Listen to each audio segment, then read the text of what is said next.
Bueno, primero que nada, buenas noches prácticamente a todos. Hoy día vamos a ver vamos a ver una breve introducción al acero. Les voy a explicar el tipo de aceros que hay. Les voy a contar una breve historia sobre el acero. Y luego vamos a ver el tema de un trabajo que les voy a dejar. Al mejor alumno de este grupo le vamos a obsequiar una beca para que pueda seguir estando con nosotros en un curso de análisis y diseño de losas y vigas, ¿no? Entonces, les voy a dejar unas tareitas que van a tener que hacer y esas tareas justamente las vamos a ver, ¿ok? Les quiero mostrar primero su tarea antes de empezar la clase. Esta es una primera tarea que les voy a dejar, es un trabajo de un edificio, es el edificio de Brisbane, y va a tener 3 entregas, ¿no? La primera entrega que me van a hacer me va a ser el martes 10, ¿no? Okay. La primera entrega del trabajo que me van a hacer va a ser el martes 10. Acá les comparto. Pueden ver en pantalla, ¿no? Este trabajo no es obligatorio, ¿no? Igual todos pueden hacerlo. Yo les voy a corregir y seguramente que si lo hacen van a adquirir más habilidades. Estoy 100% seguro de que lo que les enseñe acá no va a ser lo suficiente, ¿no? Porque conforme vayan diseñando ustedes mismos se van a dar cuenta que hay más cosas que aprender, ¿no? ¿Ok? Entonces, en primera, es un trabajo que deberán enviarlo al correo ingenieros@gmail. De todas maneras, lo van a tener que enviar en un Drive, ¿ok? Teniendo como fecha límite, bueno, la fecha límite se la voy a dar ahorita, ¿no? Eso es algo que vamos a acordar. La presentación es parte de la calificación. Se diseñarán los elementos principales de un edificio de oficinas de 30 pisos, con una altura de 450 metros por piso. Normalmente los edificios altos de 30 pisos, 30 pisos no es tan grande, ¿ya? De 40 pisos, de 50 pisos, es necesario que tengan una altura de piso a techo, entre techo y techo, de 4 metros, 4,50, porque normalmente en ese tipo de edificios ya se guardan elementos prácticamente contra incendios, elementos para poder, por ejemplo, para pasar las tuberías de desagüe. Normalmente así se trabaja ese tipo de edificios, ¿no? Los edificios grandes. Pueden ver mi pantalla, ¿no? Se nota mi pantalla, ¿no?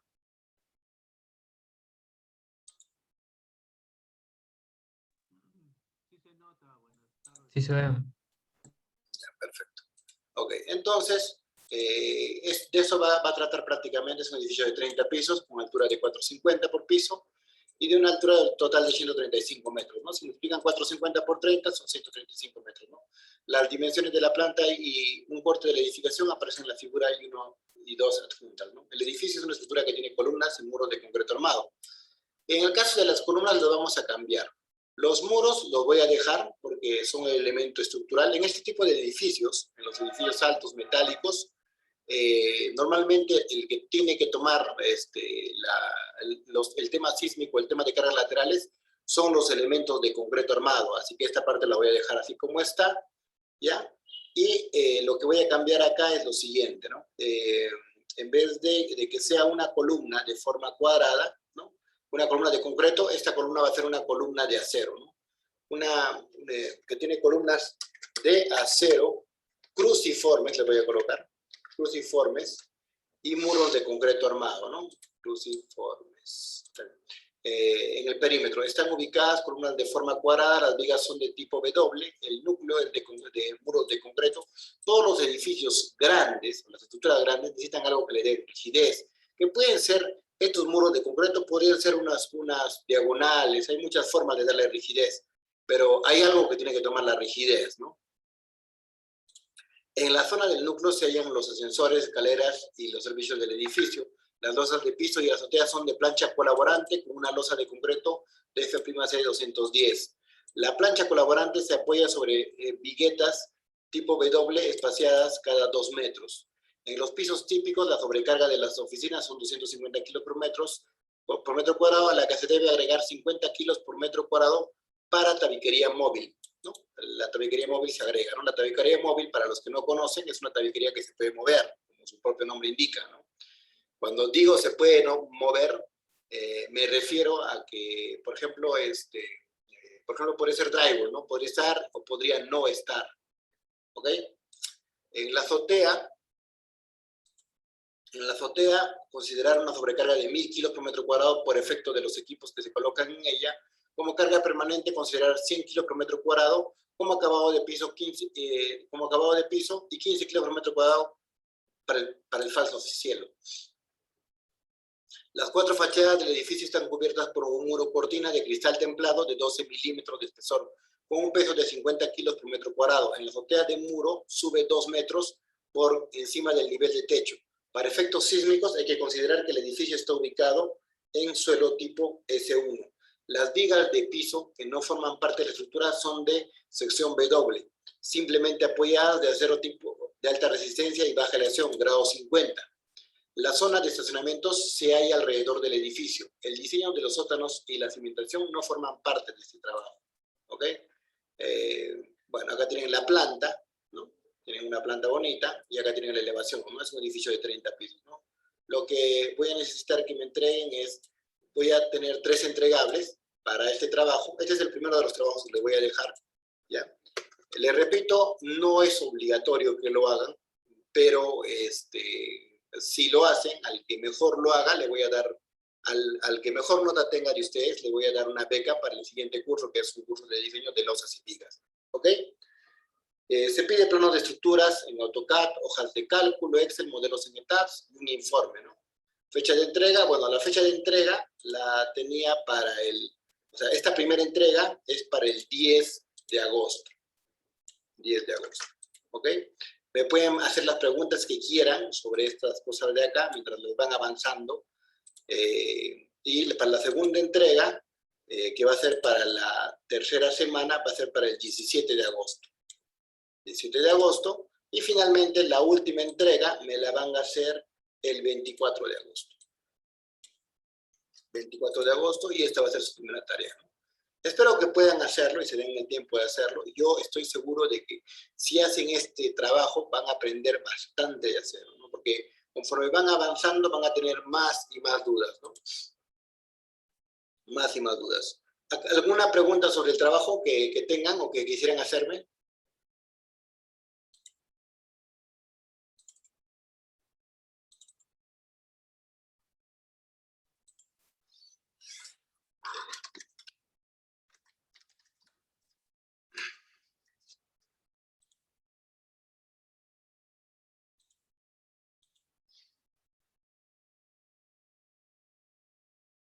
Acá les mando el PDF.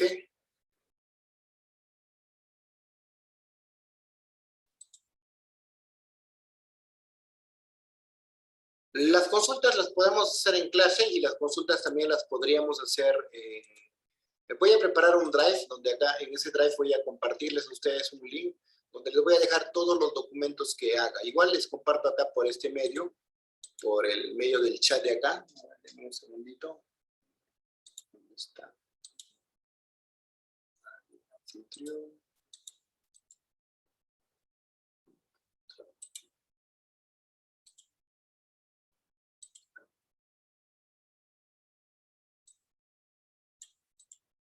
Eso que estaba revisando.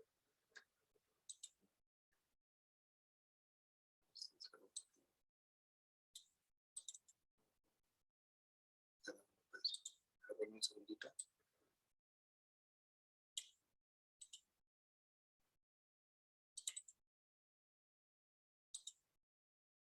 Ahí de alguna manera no puedo compartir. Les voy a mandar mejor el drive donde voy a colocar toda la información, que esta información se las van a pasar también a ustedes, ¿ok? Voy a crearles ahorita mismo el drive y ahí les voy a compartir todo lo que les comparta, va a estar ahí.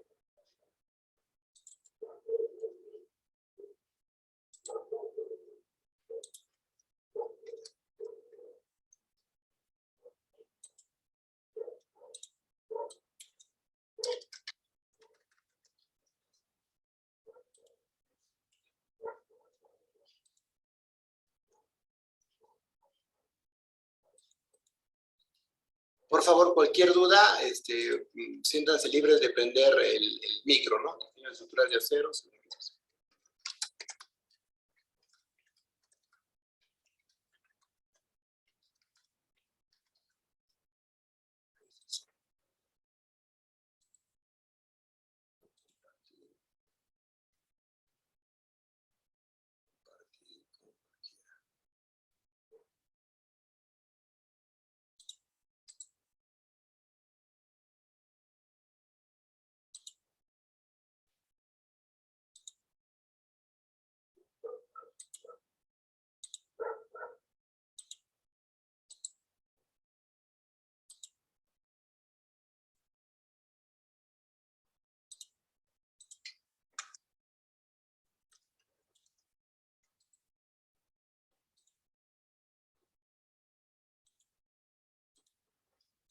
Les estoy mandando al link del chat todos los, una carpeta. En esa carpeta voy a subir todos los trabajos, ¿ok? Entonces estoy justamente en esa carpeta subiendo este primer trabajo. Ya se subió prácticamente, ¿no? Ha sido algo muy rápido. Ok, ¿hasta acá alguna duda que tuviesen sobre su trabajo?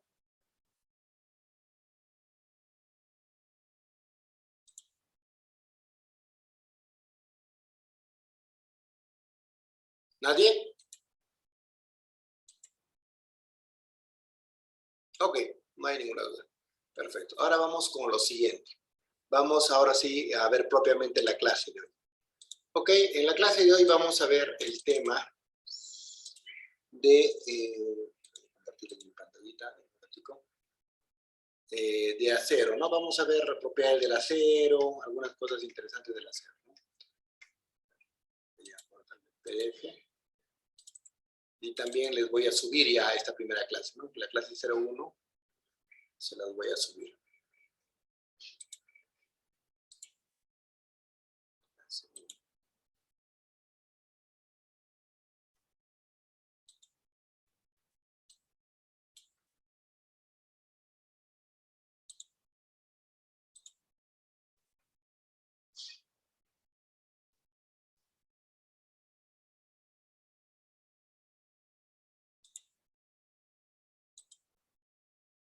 Ya les he subido esa clase 01. Ahí pueden, como les digo, pueden acceder a esa carpeta. ¿Me confirman, por favor? Se puede acceder a la carpeta, debería estar su trabajo y debería estar la clase 1, ¿no? ¿Me confirman si pueden acceder a la carpeta?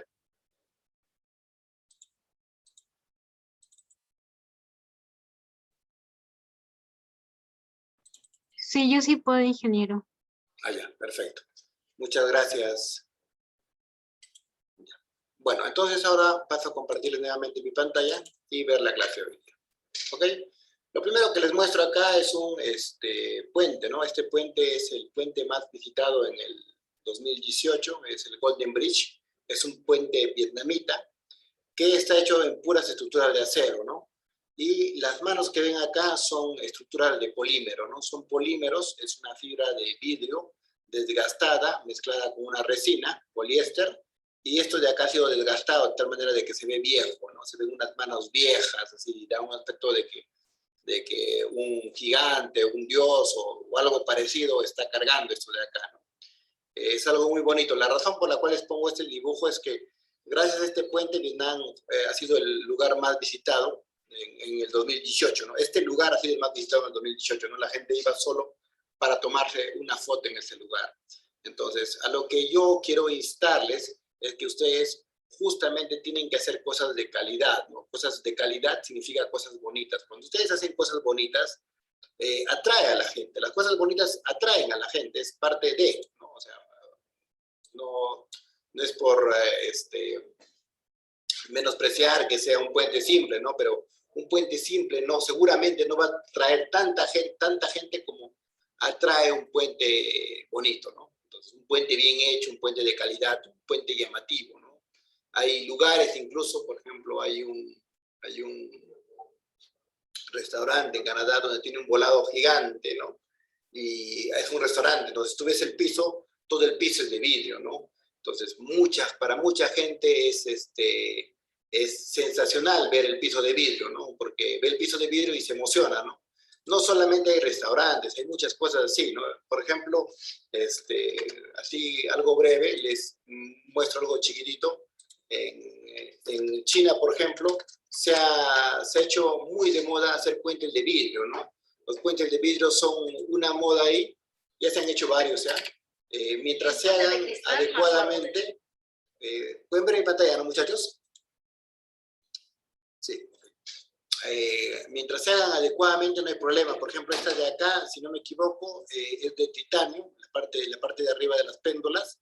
Si no es de titanio, debe ser de algo parecido, ¿no? Porque normalmente para las péndulas pueden utilizar acero de alta resistencia que justamente no tienen corrosión, ¿no?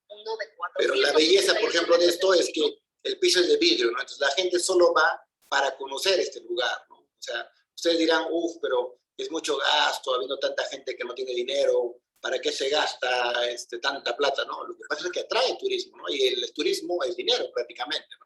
Entonces es importante que ustedes miren ese tipo de cosas, ¿no? 218 metros sobre un valle, se inauguró este fin de semana en la provincia septentrional china de Hebei, según la televisión estatal CCTV. La estructura, construida por la firma Bailu Group, se inauguró el domingo en una ceremonia a la que asistieron unos 3.000 turistas que pudieron comprobar en primera persona la vertiginosa sensación de pasar por un puente de suelo transparente entre dos acantilados en el Parque Natural de Hongyawu.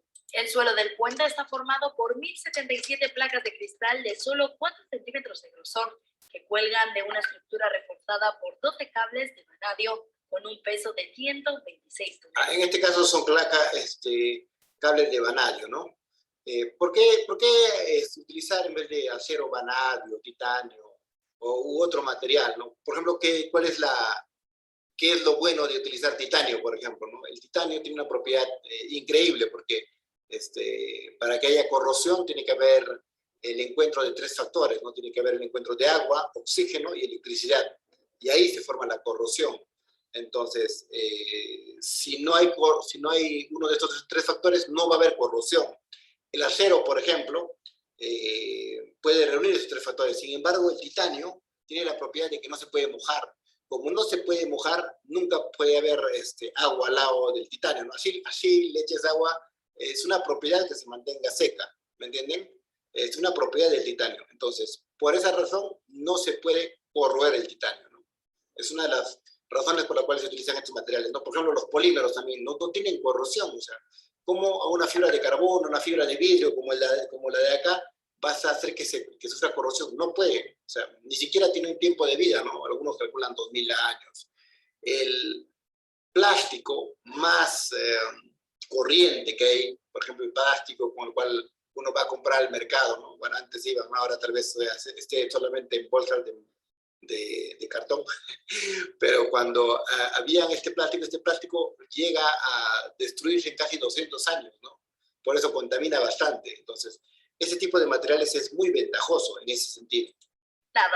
Capaces de soportar terremotos de hasta 6 grados de magnitud y huracanes de una fuerza de... Hay varias cosas, ¿no? Hay varias cosas que se han construido, ¿no? Pero el punto es que ustedes tienen que ver estas cosas y tratar de hacer algo así, ¿no? O sea, este tipo de estructuras llama mucho la atención. Conforme pasemos el curso más y veamos más temas, se van a dar cuenta que hay muchas más cosas para ver. Ok, regresemos ahora sí al tema netamente del curso. Este es el puentecito que les hablé, el puente Vietnam. Voy bajando. Lo que vamos a tocar hoy día va a ser introducción. Vamos a ver la historia de las estructuras metálicas, los procedimientos de diseño, los reglamentos nacionales, ¿no? Y también la de la ICC. Vamos a concentrarnos netamente en la ICC.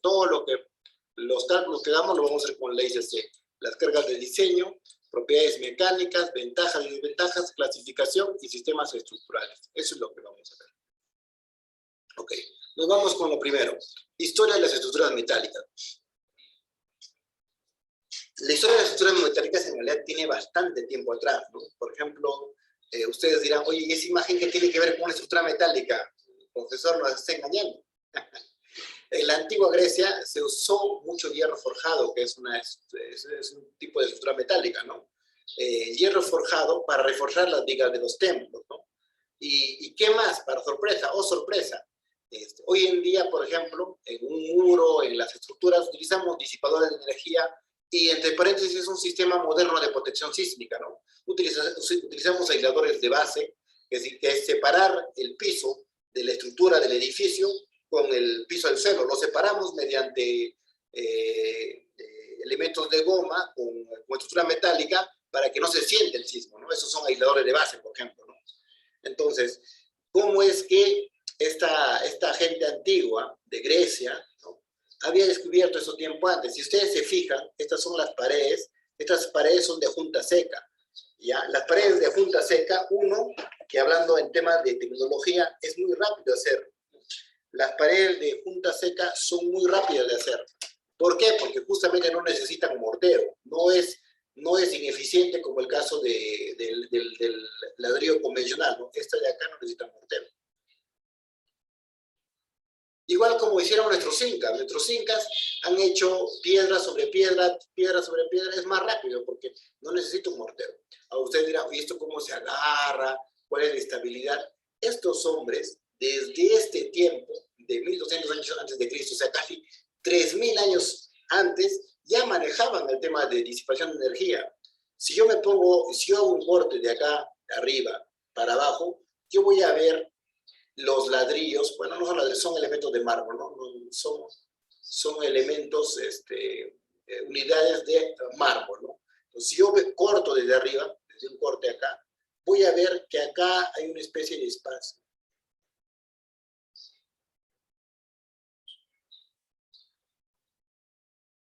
Y en este espacio, increíble, hay una estructura es una I, que es un elemento de hierro, Y encima de este hierro, ¿qué cosa hay? Encima de este hierro, o alrededor de este hierro, está a ver, me olvidé el nombre, el plomo. El plomo, ¿no? El plomo, cuando hay algún evento, algún movimiento, empieza a fluye, ¿no? Y eso es disipación de energía. ¿Cómo es que esta gente tan antigua, de 3000 años antes de Cristo, conocía estas cosas, ¿no?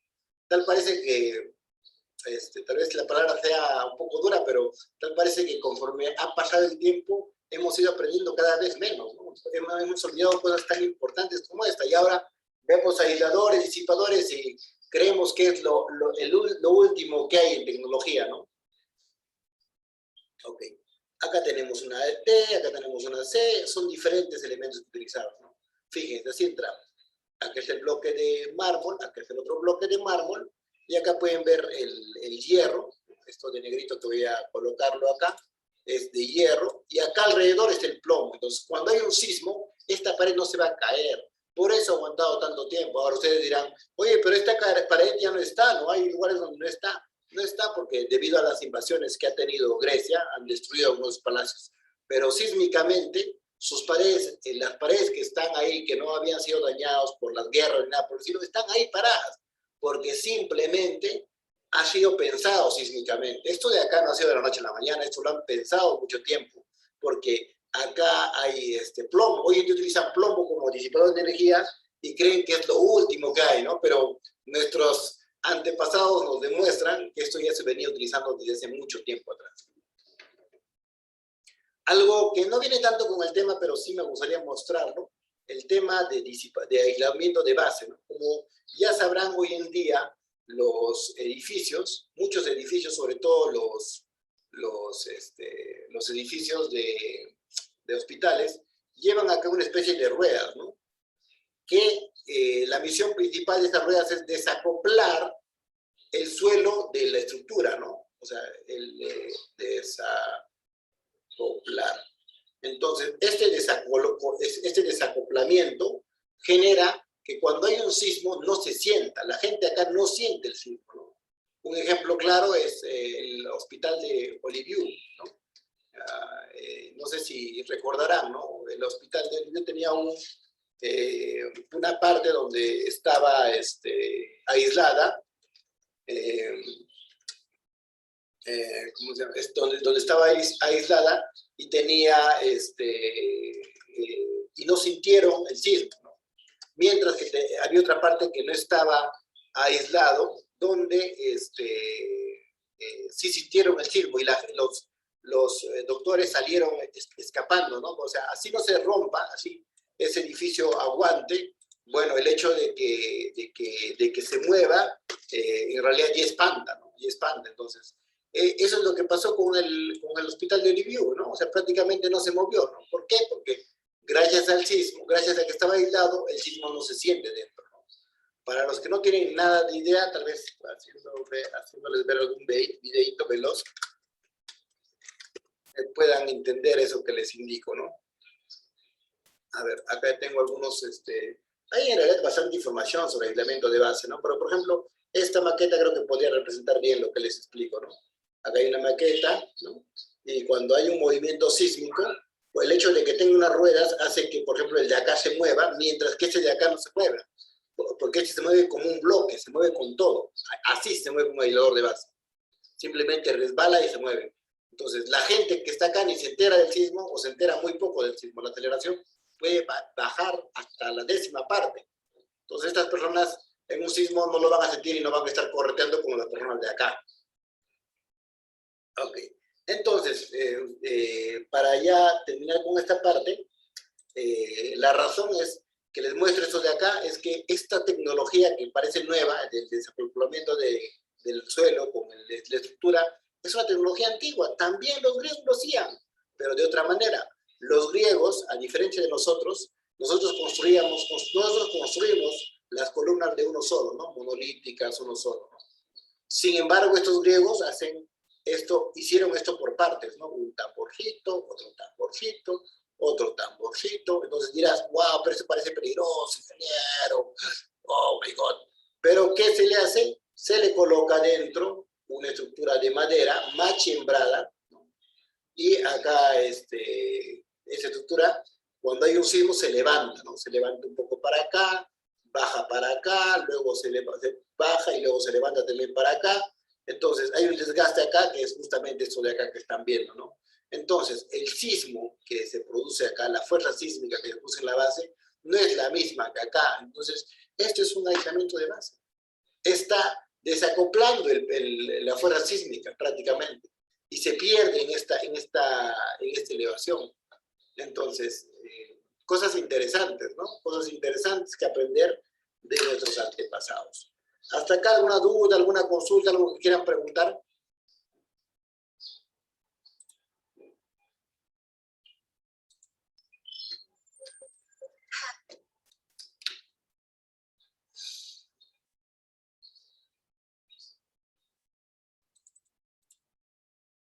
Eric Luza, ¿me escucha? Ingeniero, buenas noches. Sí. Dale, Eric, tú no te has presentado la anterior vez, ¿no? No, ingeniero. La clase 0, ¿no? No, ingeniero. Me acaba de llegar el mensaje y acabo de conectarme recién. Ya, perfecto. Esta es la primera clase, la anterior es la clase 0. Igual la hemos compartido por el YouTube, ¿no? Igual vamos a subirla, esta es también por el YouTube, ya, seguramente como no listado ya lo vamos a subir. ¿Tienes alguna duda hasta acá, alguna pregunta? Bueno, por ahora está bien, ingeniero. Todavía no hay dudas. Ok. Nadie, ¿no? Vale, voy a bajar. Acá podemos ver el primer elemento de hierro, ¿no? El monumento presenta poca corrosión después de más de 15 siglos de erigirse, ¿no? Esto de acá está en Delhi, ¿no? El primer elemento de hierro, dicen que es el primer elemento estructural, ¿no?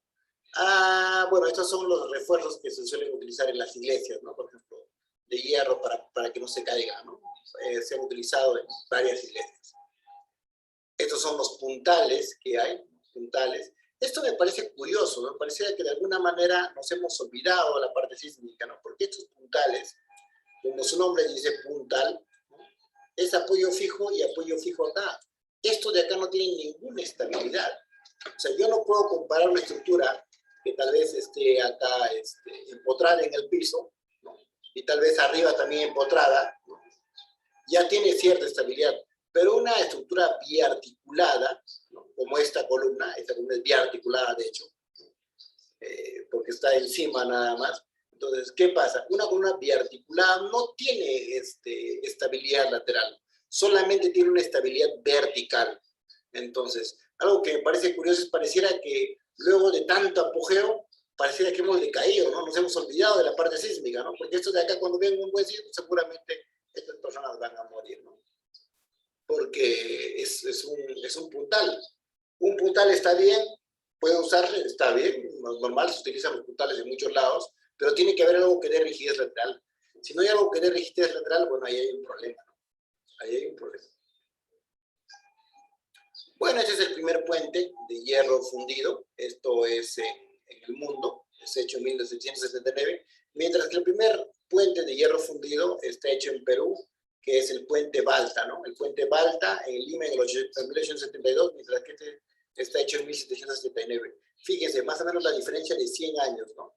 Ahora ustedes dirán, porque hemos tenido un atraso por culpa de los españoles. Totalmente cierto. Hemos tenido bastante atraso por los españoles, porque en el caso de los incas, ellos ya hacían puentes gigantescos, ¿no? Miren, otros 100 años atrás ya construían puentes grandes de 31 metros, mientras que nosotros 100 años después recién construíamos puentes de 13 metros, ¿no? Pero comparando con los incas, por ejemplo, ¿alguno de ustedes ha escuchado del puente Huachaca? ¿Alguno de ustedes escuchó del puente Huachaca?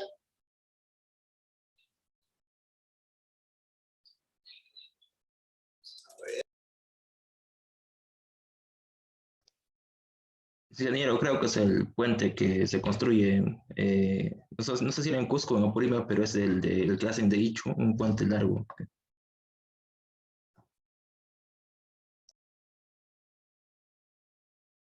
No se lo escucha, ingeniero.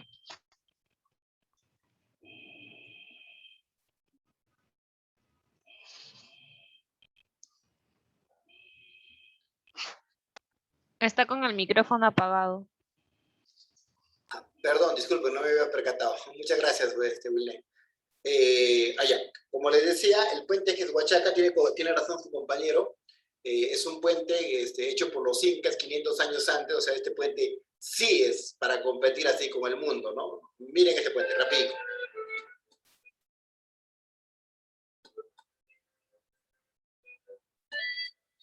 Este es un puente tejido, ¿no? Es un puente tejido.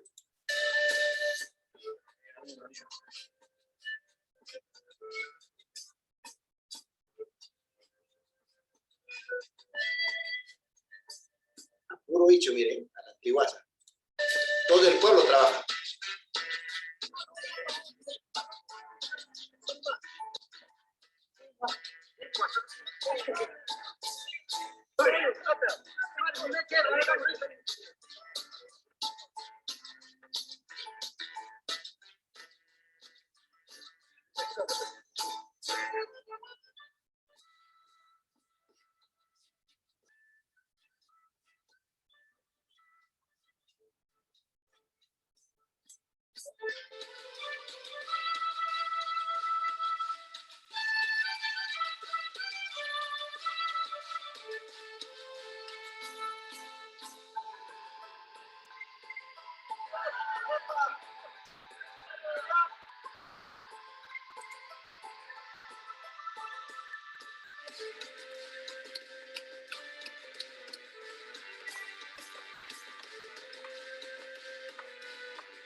Hacen su pagapuito, su pagapu con coca.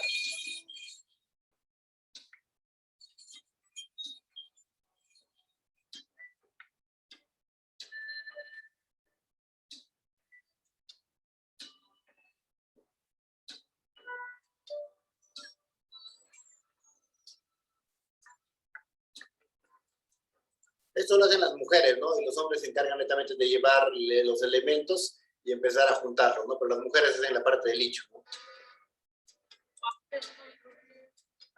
Acá logran hacer unos hilos y luego estos hilos los vuelven a juntar y luego los vuelven a rejuntar para que sean cada vez mucho más grandes.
Ok, acá hay una pregunta de su compañero. Dice, aproximadamente, ¿qué peso soportaría ese puente? Esta pregunta es muy interesante porque, a decir verdad, la ingeniería más que un cálculo es un arte. Un arte donde justamente va justamente en el tema de ensayo prueba-error, ¿no? Porque tú agarras, pruebas una cosa, funciona, vuelves a probar otra cosa, funciona. Nuestros números propiamente dichos no funcionan muy bien.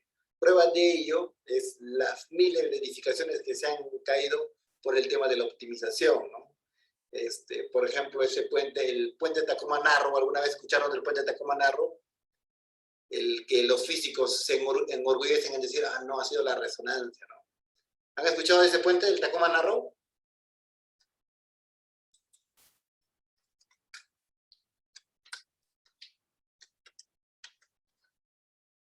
Ya. Para responder la pregunta de su compañero sobre eso Machaca, sobre por qué soportaría, la verdad es que desconozco yo. Desconozco porque yo necesitaría, para poder calcularlo, un módulo de elasticidad, una resistencia a tracción. Eso fácilmente se puede calcular, ¿eh? Se puede llevar a un laboratorio, se puede hacer un ensayo de tracción para saber cuánto es lo que va a aguantar esas cuerdas, ¿no? Esto ya prácticamente se ha aprendido en un ensayo prueba-error, ¿no? O sea, seguramente ellos han hecho un puente, se les ha caído, han hecho otro puente, se les habrá caído también, y así se ha ido aprendiendo, así es como el ser humano ha ido mejorando, ¿no? Poco a poco, probando. Alguna vez me pasaba algo con un practicante, ¿no? Él les decía cómo esto de acá siempre decía, bueno, él decía, tenía la costumbre de decir que esto de acá no lo va a aceptar el arquitecto. Y algo que le decía es, tú no tienes pareja, ¿no? Le decía. Y como que se quedaba sorprendido. ¿Por qué me dices eso, Johan? Me decía. Lo que pasa es, ¿cómo sabes que no quiere si no le has preguntado? O sea, ¿cómo sabes que no quiere si no le has preguntado? Punto. Por eso es importante que siempre se pruebe, ¿no? O sea, yo les recomiendo que de preferencia muchos de ustedes tal vez estén iniciando, algunos que tienen todavía más experiencia, que inicien trabajando para alguien, ¿no? Inicien trabajando y ahí van a aprender, ¿no? Viendo cómo hacen el diseño, cómo se hacen cómo se hacen los trabajos de estructuras, ahí van a entender cómo manejar mejor el concreto, el acero. Así no les paguen, ¿no? O sea, tienen que sí o sí a la fuerza trabajar. ¿Por qué razón? Porque nadie va a contratar a alguien sin experiencia. O sea, cuando alguien quiere contratar, alguien desea contratar a alguien con experiencia, ¿no? Eso es importante. Entonces, si tienen cada vacación, aprovechenla y hagan lo que a ustedes les gusta, ¿no?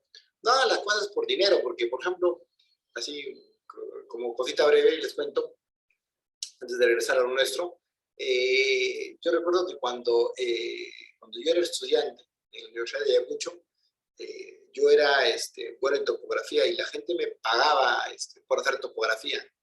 Pero me sentía raro, ¿no? Porque no me gustaba, ¿no? Estar todo el día en el sol. Es bien matado hacer la topografía, ¿no? En diferentes cerros. Te pagan bien, ¿eh? Me pagaban 90 por día, creo que era para mí en ese entonces bastante dinero. Pero no me sentía contento porque siempre quería ser estructural, ¿no? Quería empezar a ser estructural, ¿no? Entonces, bueno, me fui para Lima y como ya tenía cierto capital, dije, voy a trabajar gratis, pero si voy a trabajar gratis, va a ser en la mejor empresa que pueda trabajar. Entonces busqué la mejor empresa de estructuras, en ese entonces me parecía que era la empresa del ingeniero Rivera Fejo, fui, le dije que iba a trabajar gratis con él, y aceptó, y bueno, y luego me quedé mucho tiempo trabajando ahí. La verdad que no trabajé gratis, ¿no? Ahí luego me pagaron, pero se sorprendió mucho la forma en cómo se lo pidieron. Además pensaba que era un cliente, ¿no? Porque había ido muy bien vestido, todo así, pero para pedirle trabajo, ¿no? No para que él creía que era un cliente, ¿no? Bueno, ahí se prestó una confusión, ¿no? Pero finalmente le dije que yo lo que quería era trabajar con él, ¿no? Y aprendí bastante, ¿no? Por ejemplo, si ustedes alguna vez empiezan de cero, o sea, o quieren poner un negocio, ya para terminar un poquito más, no sé, quieren tener un negocio de hamburguesas, por ejemplo. De hecho, si yo quiero tener un negocio de hamburguesas, me voy a ir a trabajar a Kentucky Fried Chicken, aunque sea como barrendero, pero seguramente ahí voy a ganar todo lo que hacen ellos, ¿no? Prácticamente son muy buenos haciendo las hamburguesas, ¿no? Porque optimizan tiempos, por eso se ha vuelto franquicia, por eso tiene tanto éxito, por eso es tan millonaria esa marca, ¿no? Entonces, si quieren aprender algo, qué mejor que trabajando, ¿no? A veces, estudiante está bien, porque aprendes también antes de, pero trabajar también te da un plus porque vas a aprender las cosas en la cancha. Eso les recomiendo. Ok. Finalmente quiero mostrarles el puente Tacoma Narrow, del cual les he hablado, ¿no? Y les voy a mostrar un pequeño videito también súper corto, ¿no? El puente de Tacoma Narrow, como les digo, los físicos siempre le dan el premio al tema de la resonancia, pero la realidad es que el diseñador de este puente, que era un señor muy exitoso para su época, decidió colocarle números, decidió mucho utilizar los elementos finitos, hacer números finos, y logró hacer un puente muy óptimo, matemáticamente óptimo, pero para la época era muy avesado. Es más, justamente, les repito, hay cosas que aprendemos, cada sismo que pasa aprendemos una lección grande. Entonces, justamente esa lección se aprende acá, ¿no? Vamos a verla. 4 meses después de inaugurarse, el puente de Tacoma Narrow en Seattle, de 1.600 metros de longitud, en ese momento el tercer puente más largo del mundo, entró en colapso y cayó fulminado 1 hora después. Apocalíptico. Todavía hoy científicos de todo el mundo debaten las razones por las cuales los físicos dicen que es por la resonancia. Es cierto, ¿no? Tiene mucho que ver la resonancia, pero lo principal acá es la rigidez torsional, ¿no? Los puentes en esta época no eran así de delgados. Este puente se hizo así de delgado porque el señor le creyó mucho en los números. Los números están bien y nos sirven para demostrar una u otra demostración, pero no son lo suficiente, ¿no? Tenemos que aprender de lo que ya se hizo, ¿no? De lo que está bien, y estudiar bastante los errores, ¿no?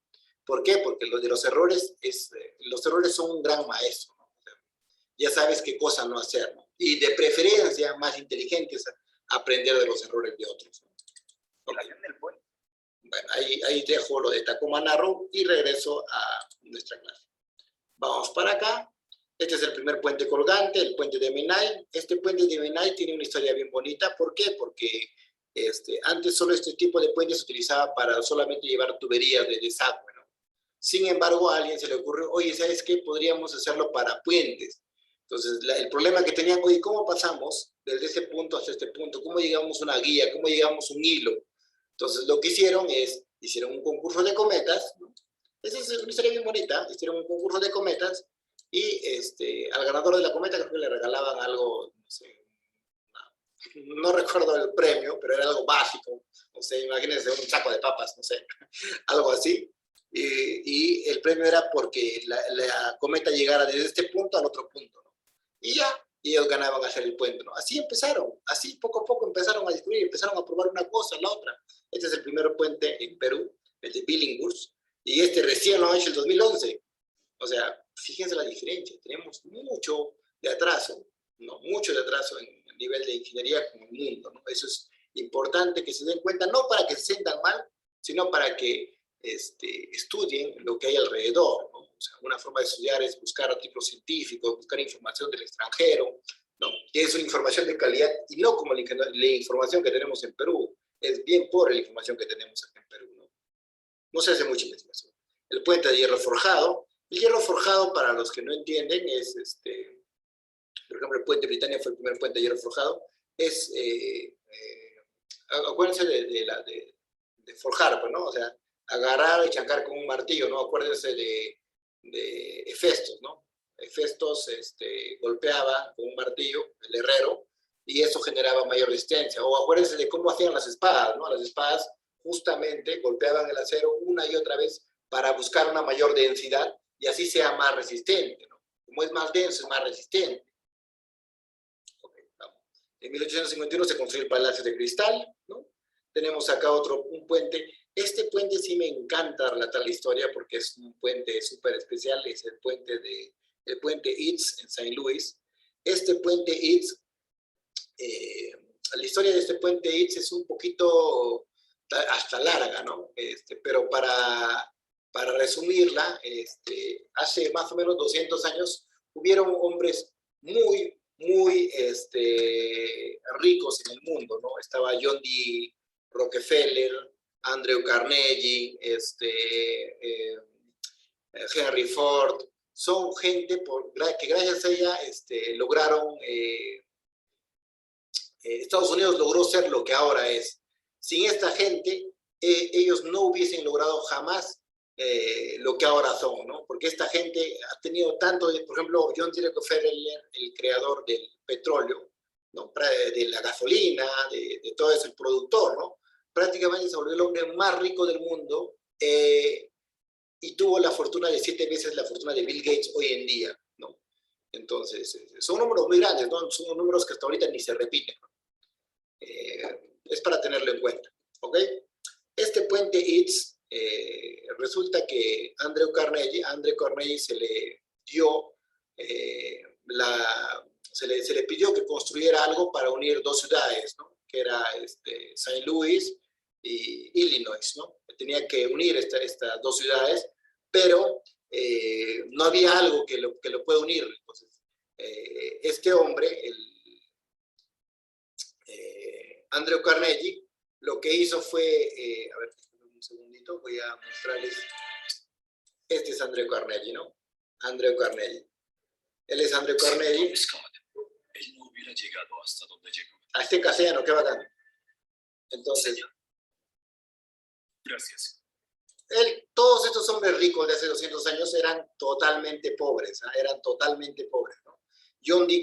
Rockefeller era alguien muy pobre. Andrew Carnegie también era muy pobre, era huérfano prácticamente, y bueno, estos hombres se han vuelto el único que era rico de ese tiempo, o más o menos adinerado, era JP Morgan, ¿no? O sea, JP Morgan, el que hizo los bancos, ¿no? A la edad de 12, Andrew Carnegie comenzó a trabajar para una ferroviaria local en Pittsburgh.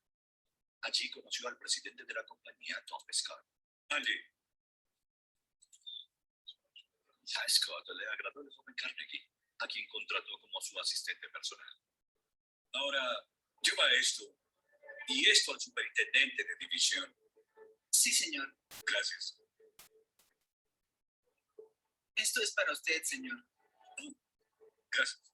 Él nunca esperó trabajar a los 12 años de edad. Quería ir a la escuela, quería crecer, pero la familia no tenía absolutamente ninguna manera de sobrevivir sin enviarlo a trabajar.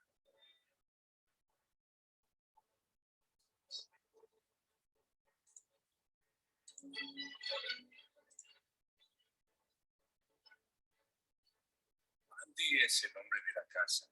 Se da cuenta bastante temprano que es inteligente. Descubre en sí mismo la ambición. Y cuando Andy Carnegie mostró la inteligencia, mostró el temple para asumir algunas responsabilidades. Scott se dio cuenta de que él era alguien a quien debía cultivar y formar. Este es Andrew Carnegie ya de grande, ¿ya? Y gracias a este Scott, de alguna manera, el que lo hizo fracasar fue John D. Rockefeller. Es una historia bien bonita que sí se la recomiendo que la vean, la historia de cómo estos grandes empezaron a competir, pero él se volvió el rey del acero, y se volvió el rey del acero por el puente. Scott ascendió a Carnegie rápidamente de rango.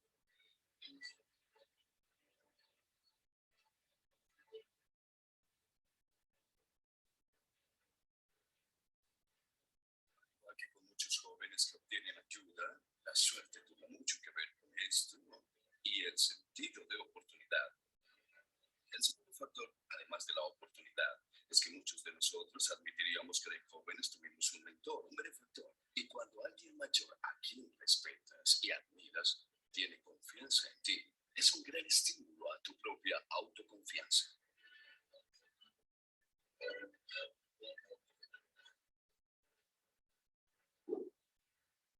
los 24 años, Carnegie fue promovido a gerente de la compañía. Trabajó codo a codo con Scott, supervisando la expansión del ferrocarril hacia el oeste. Hable acerca de Carnegie y que se aplica a los grandes empresarios es que asumen riesgos. Están dispuestos a lanzar los dados y a apostar toda su corporación, o en este caso, su carrera.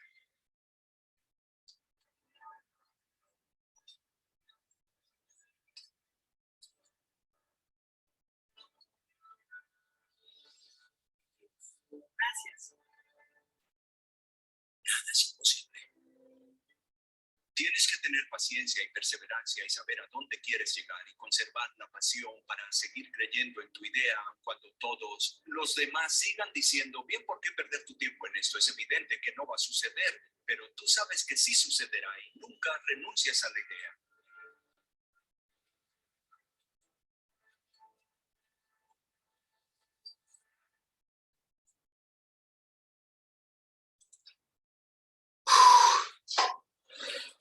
Para hacerlo más breve, este hombre le da el trabajo de hacer algo grande acá, ¿no? Un puente acá. Ese puente iba a ser el puente más grande del mundo prácticamente. Este de acá. Entonces, lo contrató al ingeniero Itz. El ingeniero Itz decía, es imposible hacer un puente acá porque no hay material que te vaya a resistir. Y el ingeniero Itz, en forma de broma, le dijo, porque en esa ocasión, en ese tiempo, el acero no se utilizaba. El acero solo se utilizaba para hacer collarcitos, dijes, pequeñas cosas, ¿no? Pero no había acero en tan grandes proporciones. Entonces el ingeniero Itz le dijo, para que esto aguante, necesitaría ser de acero, así como bromeando, ¿no? O sea, es como que yo le diga, oye, para que esto aguante o resista, tendría que ser de titanio. Entonces él agarró e hizo el puente de acero, ¿no? Entre St. Louis, ¿no? Illinois. Entonces hizo el puente, ¿no? Es loco. No se casa. ¿Qué hacer? Dispuestos a... Esto no es... Acá. Este es el ingeniero Itz. El tráfico de los barcos de vapor. Siempre los planos de...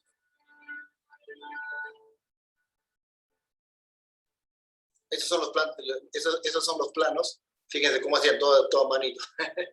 Pero estos son los planos del puente Itz, ¿no? El puente Itz. No soportará las corrientes del Mississippi. Hazlo más fuerte. Es imposible.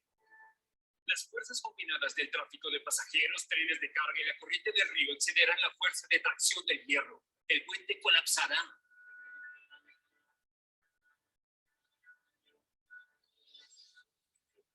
Gracias. Nada es imposible. Tienes que tener paciencia y perseverancia y saber a dónde quieres llegar y conservar la pasión para seguir creyendo en tu idea cuando todos los demás sigan diciendo, bien, ¿por qué perder tu... Bueno, al final este señor, Andrew Carnegie, hizo el puente, ¿no? Hizo el puente y, bueno, resulta que como hizo un puente de acero, nadie quería subir en el puente de acero. Era un problema eso, porque nadie quería subir en el puente de acero, ¿no? Este es el puente, ¿no? Todo es de acero. Entonces todos tenían miedo. Entonces, una forma que él pensó, ¿cómo puedo hacer para que la gente suba, ¿no? En este mi puente. Entonces, lo que él hizo es, en ese tiempo se tenía el pensamiento de que si por una estructura caminaba un elefante se decía, ¿no? No puede caminar por una estructura que es inestable, porque le da miedo, porque el elefante es miedoso. Entonces, ese es el dicho que tenían ahí. Entonces, lo que hizo fue contratar un elefante y pasó con una manada de elefantes, ¿no? Bridge, Andrew Carnegie, elefante. Entonces, hay fotos incluso de cómo pasaron con un elefante eso allá, ¿no? O sea, iba al principio un elefante. Ok, listo. I'm Jody Sowell. In construction, 2 Eats was a St. Louis Brit at 18th. He said he wanted to reach the moonlight. The path would never stand. And then it's now. A ver, rapidito les voy a mostrar una foto.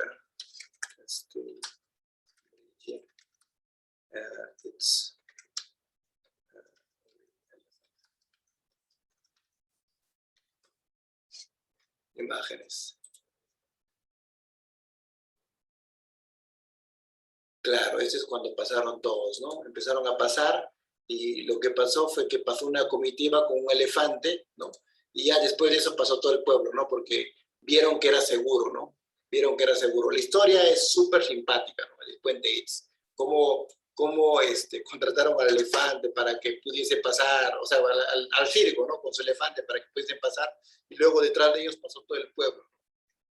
Bueno, son innovaciones que se hacen, ¿no? Son innovaciones que se hacen, y gracias a esto justamente él se volvió el hombre más rico del mundo. Bueno, gracias a eso que hizo, ¿no? Porque cuando pasaron los elefantes, toda la gente confiaba en el puente, ¿no? Y empezó a pasar todo el pueblo, ¿no? Y se llenó. Aquí están los elefantes y aquí están los pueblerinos, ¿no? Pasando por el puente Itz. Ok. Bueno, espero que hasta ahí vaya todo claro. Este es el puente que se creó acá en Perú. Bueno, es un puente de 1936, ¿no? Vamos bajando. Tenemos acá también la Torre Eiffel de 1867. La Torre Eiffel se hizo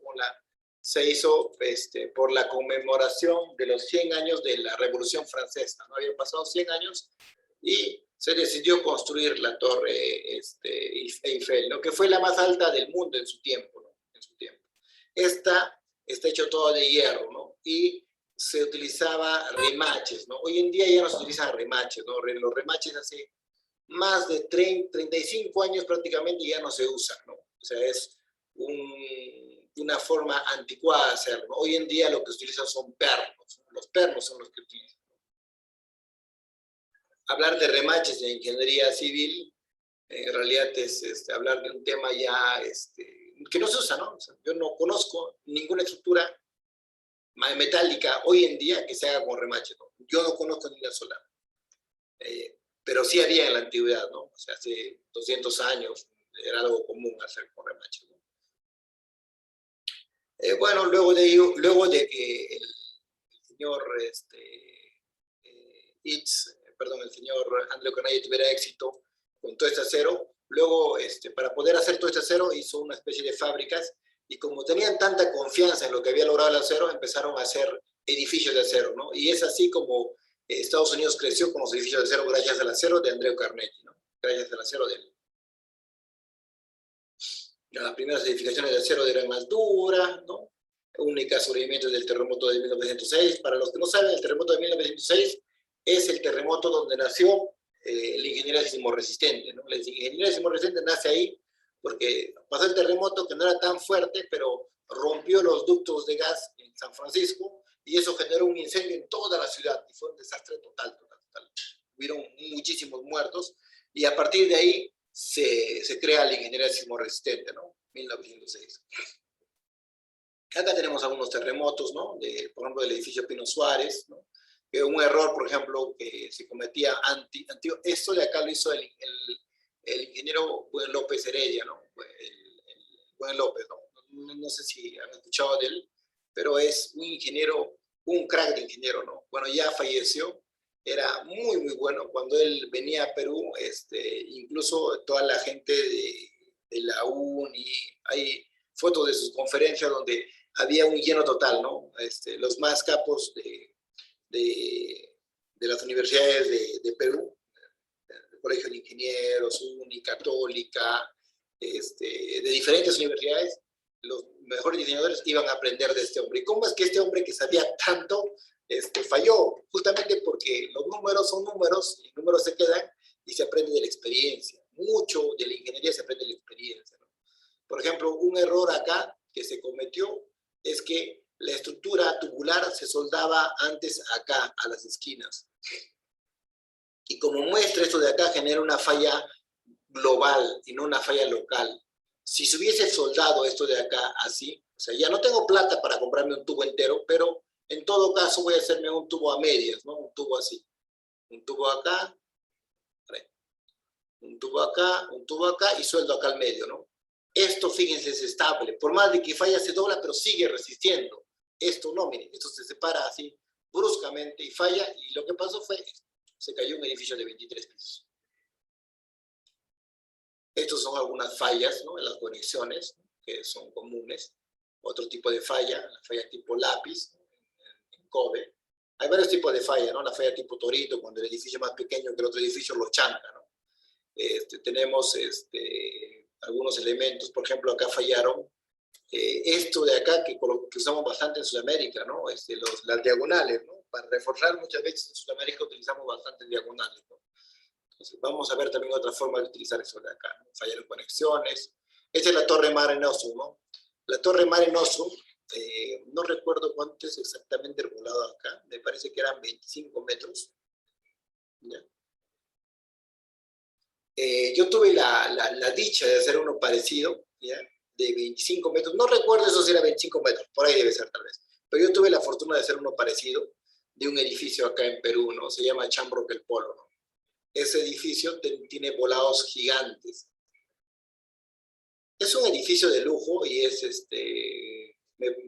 esto de acá lo hicimos el 2009, 2010 lo hicimos, 2010, 2000, no recuerdo bien, no sé si fue el 2010, 2011, pero se presentó esta oportunidad y fue genial, ¿no? Participar en esto de acá, porque ningún estructural quería hacer esto de acá, ¿no? Decía, un volado de 25 metros, no es posible, ¿no? Y de concreto armado, no es posible. Entonces, la persona con el head, el que nos dirigía, el instructor que nos dirigía, bueno, agarró e hizo esto de acá, que es común, en muchos lugares del mundo lo hacen, ¿no? Solo que en Perú como que había un poquito de miedo, ¿no? Se hicieron tijerales del tamaño de un piso, ¿no? De 3 metros, ¿no? Y las puertas estaban entre las diagonales, ¿no? Estaban las puertitas, ¿no? No sé si logran notarlo, lo voy a hacer crecer un poquito más, ¿no? Pues ahí estaban las puertitas, entonces acá había un piso, ¿no? Tal vez aquí estaba el primero, segundo, tercero, cuarto, quinto, sexto piso, ¿no? Normal en los pisos pares, o sea, acá también era parte del edificio, ¿no? Pero en este volado, en los pares, al normal podían colocar la puerta, pero en los impares tenían que colocar las puertas sí o sí entre las diagonales, ¿no? Entonces, esto de acá es algo muy común que se haga, ¿no? No es algo novedoso, ¿no? Desde hace tiempo se dice ese tipo de tijerales. ¿Y qué es lo bueno de esto? Es que esto es bonito. Y cuando algo es bonito, llama la atención, ¿no? Llama la atención. Prueba de ello es este de acá. Algo también bonito que voy a mostrar. El edificio UNASUR, ¿no? Este tiene 50 metros de volado. Y es simplemente un tijeral gigante. Acá, hasta planos que hay del tijeral de acá. Este es el edificio UNASUR. Es una belleza. 50 metros para acá, 50 metros para acá. Bueno, el otro no sé si será 50 metros, ¿no? Pero la metodología es la misma, ¿no? La metodología es la misma.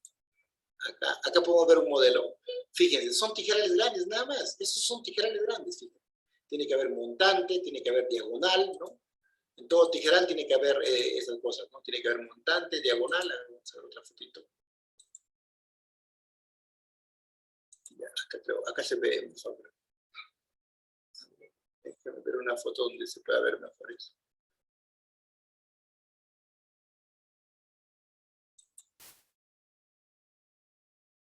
Sus interiores, ¿no? Para que no estorbe, ¿no?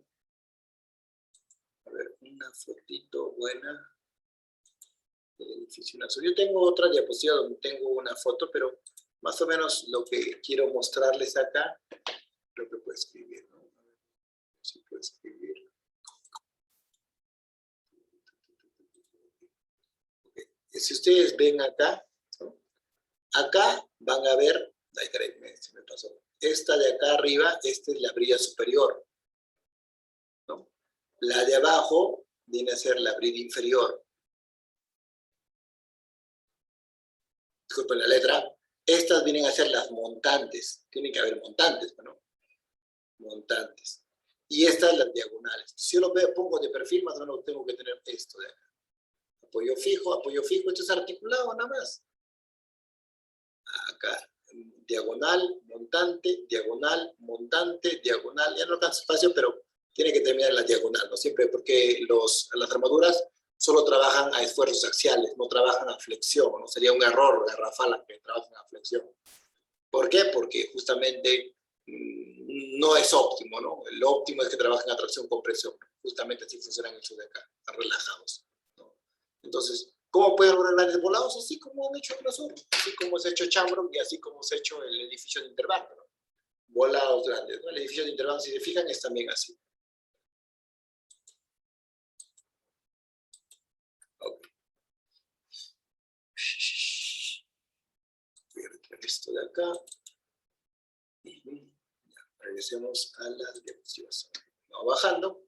Acá tenemos algunas cosas que podemos hacer. Podemos hacer puentes, podemos hacer tanques de agua, podemos hacer torres de alta tensión.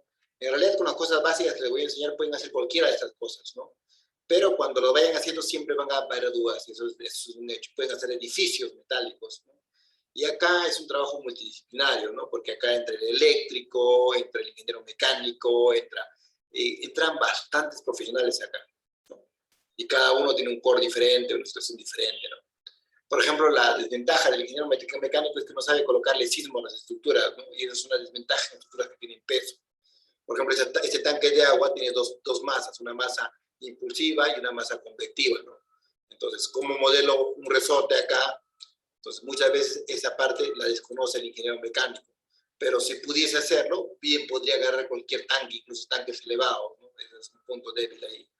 Ahora, en el caso de, por ejemplo, algo que también hacen bastante en general, la parte, es que acá entra bastante de mecánica, ¿no? Si nos fijamos bien, entra bastante de mecánica, el tema de pernos, el diseño, todo eso de ahí se va a ver, ¿no? La carnecita de este curso creo que es la parte de conexiones, ¿no? Cómo se conectan, cómo se suelda, cómo se emperna, eso es lo mejor de este curso. Predimensionamiento, procedimiento de diseño, bueno, anteproyecto, análisis de estructura, diseño, ¿no? Eso es lo clásico, ¿no? Normalmente pues, modelamos las estructuras como empotrado en el piso, estos sí son de concreto armado, pero si son metálicos, normalmente sería articulado. ¿Por qué razón articulado? Porque cuando tú colocas un empotrado, colocas tanto perno que se hace difícil construirlo. Entonces, no es posible una buena construcción, ¿no? Acá podemos ver algunos métodos, el método SD, que es el método antiguo, y el método LRFD, que es, entre paréntesis, lo nuevo, porque tiene muchos años, ¿no? ¿Qué significa el SD? Le colocas un solo factor de seguridad, ¿no? Por ejemplo, este método antiguo es lo que se enseña muchas veces en resistencia de materiales. En la mayoría de libros de resistencia de materiales van a ver este método antiguo, ¿no? Que es el ASD, donde se le coloca un solo factor de seguridad. La realidad es que este método del LRFD, entre paréntesis moderno, porque ya es antiguo, ya tiene muchos años, ¿no? Es el que se recomienda, ¿no? Hoy en día, es más, lo han sacado de muchas normas el método SD, ¿no? Y seguramente van a ir sacándolo poco a poco, ¿no? Más que nada los ingenieros antiguos diseñan con este método SD, ¿no? En realidad lo mejor es el método del LRFD, pero mucho mejor sería hacer un estudio de confiabilidad estructural, ¿no? Pero ya es algo un poquito más arriba, ¿no? Con que se haga esto de acá bien, ya estaríamos en buenas condiciones. Okay. Entonces, bueno, vamos a ver algo de esto de acá. Vamos a ver reglamentos nacionales. Estos son los reglamentos que tenemos. Estructuras metálicas, acero, IC.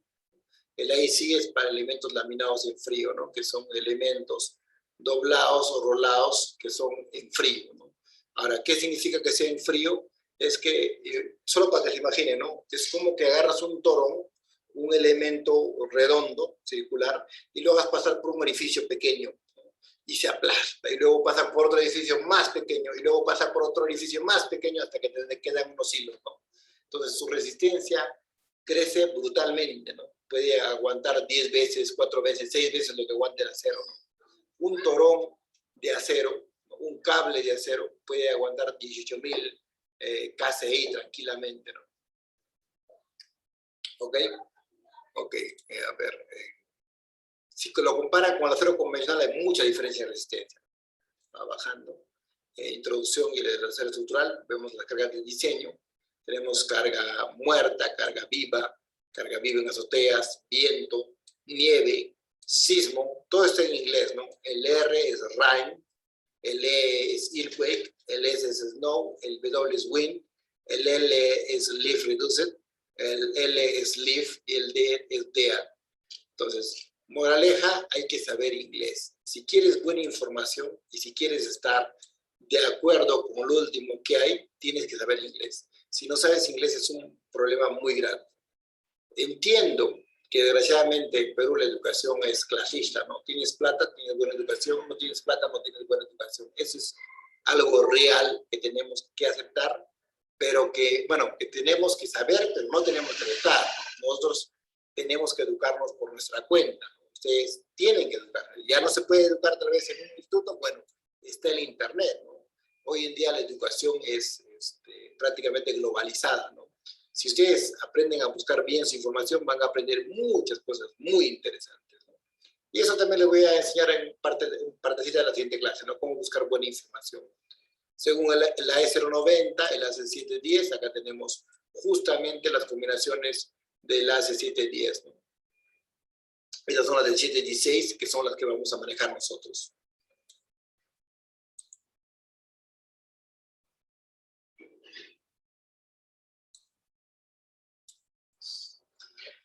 Ok, acá tenemos acero, ¿no? Acero, sus Phi, y acá tenemos concreto armado, ¿no? Entonces tenemos diferentes Phi según qué cosa va a fallar primero, ¿no?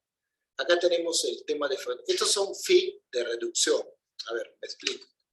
Cuando tú vas a sacar la carga, ¿no? La carga última que le va a caer a una viga, por ejemplo, a una viga cualquiera, ¿no?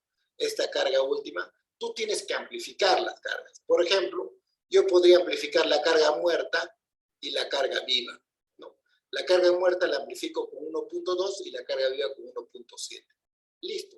Ya he amplificado, o sea, acá no puede ir solo la carga muerta, tiene que ir una carga amplificada. Así como a la carga amplifico, o sea, a la carga...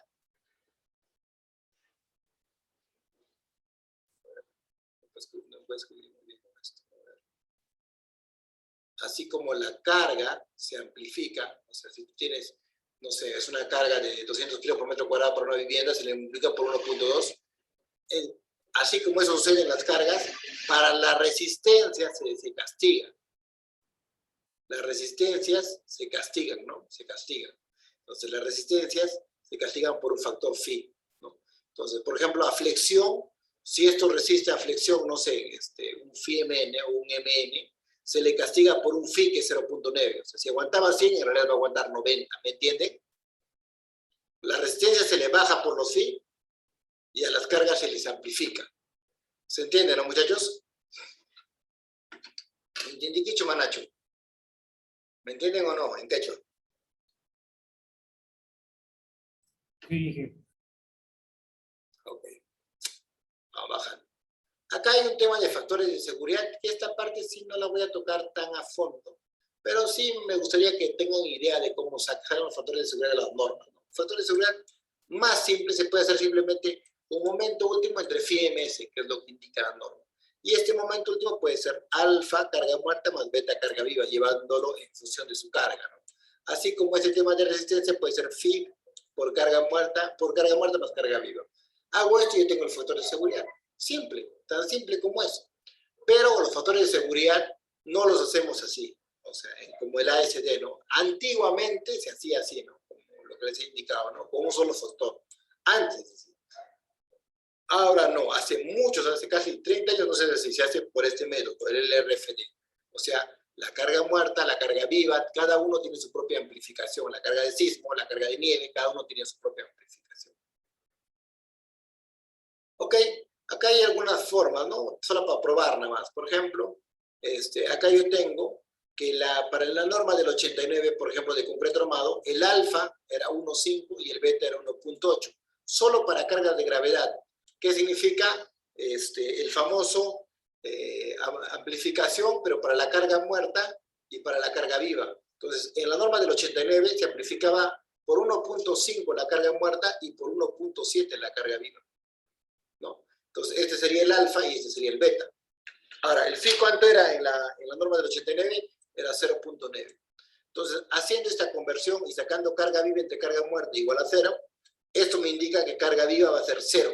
Si carga viva es 0, se va a eliminar ese de acá y se va a eliminar ese de acá. Entonces me va a quedar phi por carga muerta por alfa por carga muerta. Alfa, carga muerta con carga muerta se van a ir, ¿no? Porque está haciendo una división. Solo me va a quedar alfa entre phi. El alfa viene a ser 1.5 y el phi va a ser 0.9. Si divides 1.5 entre 0.9, ¿cuánto sale? ¿Cuánto sale la división de 1.5 entre 1.9?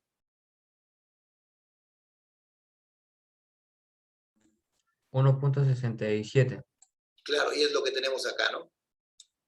¿Se dan cuenta? Este es el factor de seguridad. Puedes hacer carga viva entre carga muerta 0.25, o puedes hacer que sean iguales, y te va a salir diferentes factores de seguridad. Lo que interesante de eso de acá es que fíjense que las normas de concreto del 89, con las normas de concreto de 2009, por ejemplo, los factores de seguridad han disminuido, ¿no? Antes era 1,89, ahora son 1,78. Ahora, con las normas de acero también son más bajitas, ¿no? Son 1,63. ¿Por qué más bajita en acero? Porque el acero se conoce más. Las propiedades son fáciles de conocer, por esa razón, ¿no? ¿Se entendió esto? Simple, ¿no? ¿Se entendió, muchachos, o no se entendió? Sí, ingeniero. Ya, perfecto. Ya ustedes hagan la pruebita con cortante, pueden hacer la pruebita con compresión, pueden hacer de cada uno de esos, ¿no? Vamos a ver el acero estructural, propiedades mecánicas. Tenemos plasticidad, fragilidad, dureza, tenacidad, ¿no?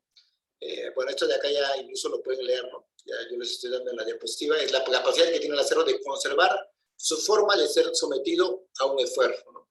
La fragilidad se refiere a la facilidad con la que el acero puede ser roto al ser sometido a un esfuerzo, malabilidad, ¿no? El efecto que permite ser laminado, dureza, ¿no? La resistencia que tiene frente a los materiales abrasivos, y tenacidad, la resistencia que tiene para no romperse, ¿no? Para no romperse. Acá tenemos diferentes puntos, tenemos puntos de la zona elástica, la zona inelástica, la división entre esto y esto es la ductilidad que tiene, ¿no? Una cosa muy importante, si bien es cierto el acero es dúctil, no necesariamente el sistema estructural es dúctil. No hay que confundir, si el elemento es dúctil, no necesariamente el sistema va a ser dúctil. Un claro ejemplo de eso de allá es la armadura. Una armadura es un elemento frágil. Me digan que lo que me digan, bueno, estoy 100% seguro de que es un elemento frágil, ¿no? Porque todo depende de sus nuditos, ¿no? Y no puedes darle mucha ductilidad en nada por decirlo. Entonces, como es frágil la estructura, pero el elemento es dúctil. O sea, el acero es dúctil. Entonces, muy importante es que ustedes se den cuenta de que no necesariamente por utilizar una estructura, un material dúctil, la estructura va a ser dúctil. No necesariamente. Acá tenemos algunas propiedades, ¿no? El strain aging, cómo cambia con respecto al tiempo, cómo cambia con la temperatura también, ¿no? Cómo baja su resistencia, ¿no? Según la temperatura que tiene, ¿no? A 1000 grados centígrados cuando el acero es líquido ya, bueno, el acero ya no aguanta nada, ¿no? A 600 grados prácticamente pierde más de la mitad de su resistencia, entonces es un peligro prácticamente el sistema, ¿no? Okay. Ventajas y desventajas, bueno, se pueden hacer estructuras gigantescas con el acero, ¿no? Diferentes estructuras grandes se podrían hacer con el acero, ¿no? A ver, por favor, denme un segundo.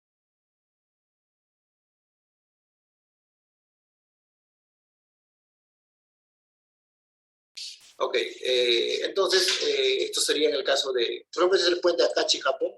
Este puente tiene como 2 kilómetros de longitud. Y, por ejemplo, algo que a mí, por ejemplo, me da cierta ternura o tristeza, es que el puente en Iquitos no tiene puente, ¿no? Y Iquitos tiene lugares donde tiene solo 1 kilómetro, ¿no? Vamos a ver Google Maps, que todos lo saben. Vamos a ir al Google Maps y nos vamos a ir un ratito a Iquitos, ¿ya? Vamos a ver la tristeza de Iquitos. No sé si saben algunos, no entra aviones, ¿no? Pero lo curioso es que en el mundo ya se hacen puentes de más de 2 kilómetros de longitud, y aquí en Iquitos no se puede hacer ese tipo de cosas, ¿no? Si se fijan, Iquitos está rodeado de puro agua, ¿no? Entonces, ¿por dónde hago el pase? ¿Por acá? ¿No? Tal vez por acá, tal vez por acá. ¿Qué longitud tiene, no? ¿Se puede medir eso de acá? En la longitud más pequeña que tiene el Iquitos es 2 kilómetros, no, perdón, 1 kilómetro, ¿no? En la parte más pequeña, ¿no? Entonces, ¿por qué no hacer uno de estos puentes, no? Porque donde hay un puente crea modernidad, ¿no? Crea modernidad, y sería una solución, por ejemplo, este puente, ¿no? El puente Akachi de Japón tiene 2 kilómetros, ¿no? Entonces, es un megapuente, ¿no? Que bien podría satisfacer la necesidad de Iquitos, ¿no? Porque trasladar todo por avión, todo por balsa, no es lo mismo, es muy caro, todo empieza a subir de costo, ¿no? Uniformidad, elasticidad, ductilidad, ya se menciona de cada uno de ellos, ¿no? Corrosión, como ya les he mencionado, se necesitan 3 aspectos para que haya la corrosión. agua, oxígeno y electricidad, ¿no? Costo de protección contra el fuego, eso sí, se le echan unos líquidos especiales que justamente cuando se incendia, estos líquidos aumentan de volumen y no permiten que esto de acá se malogre, ¿no?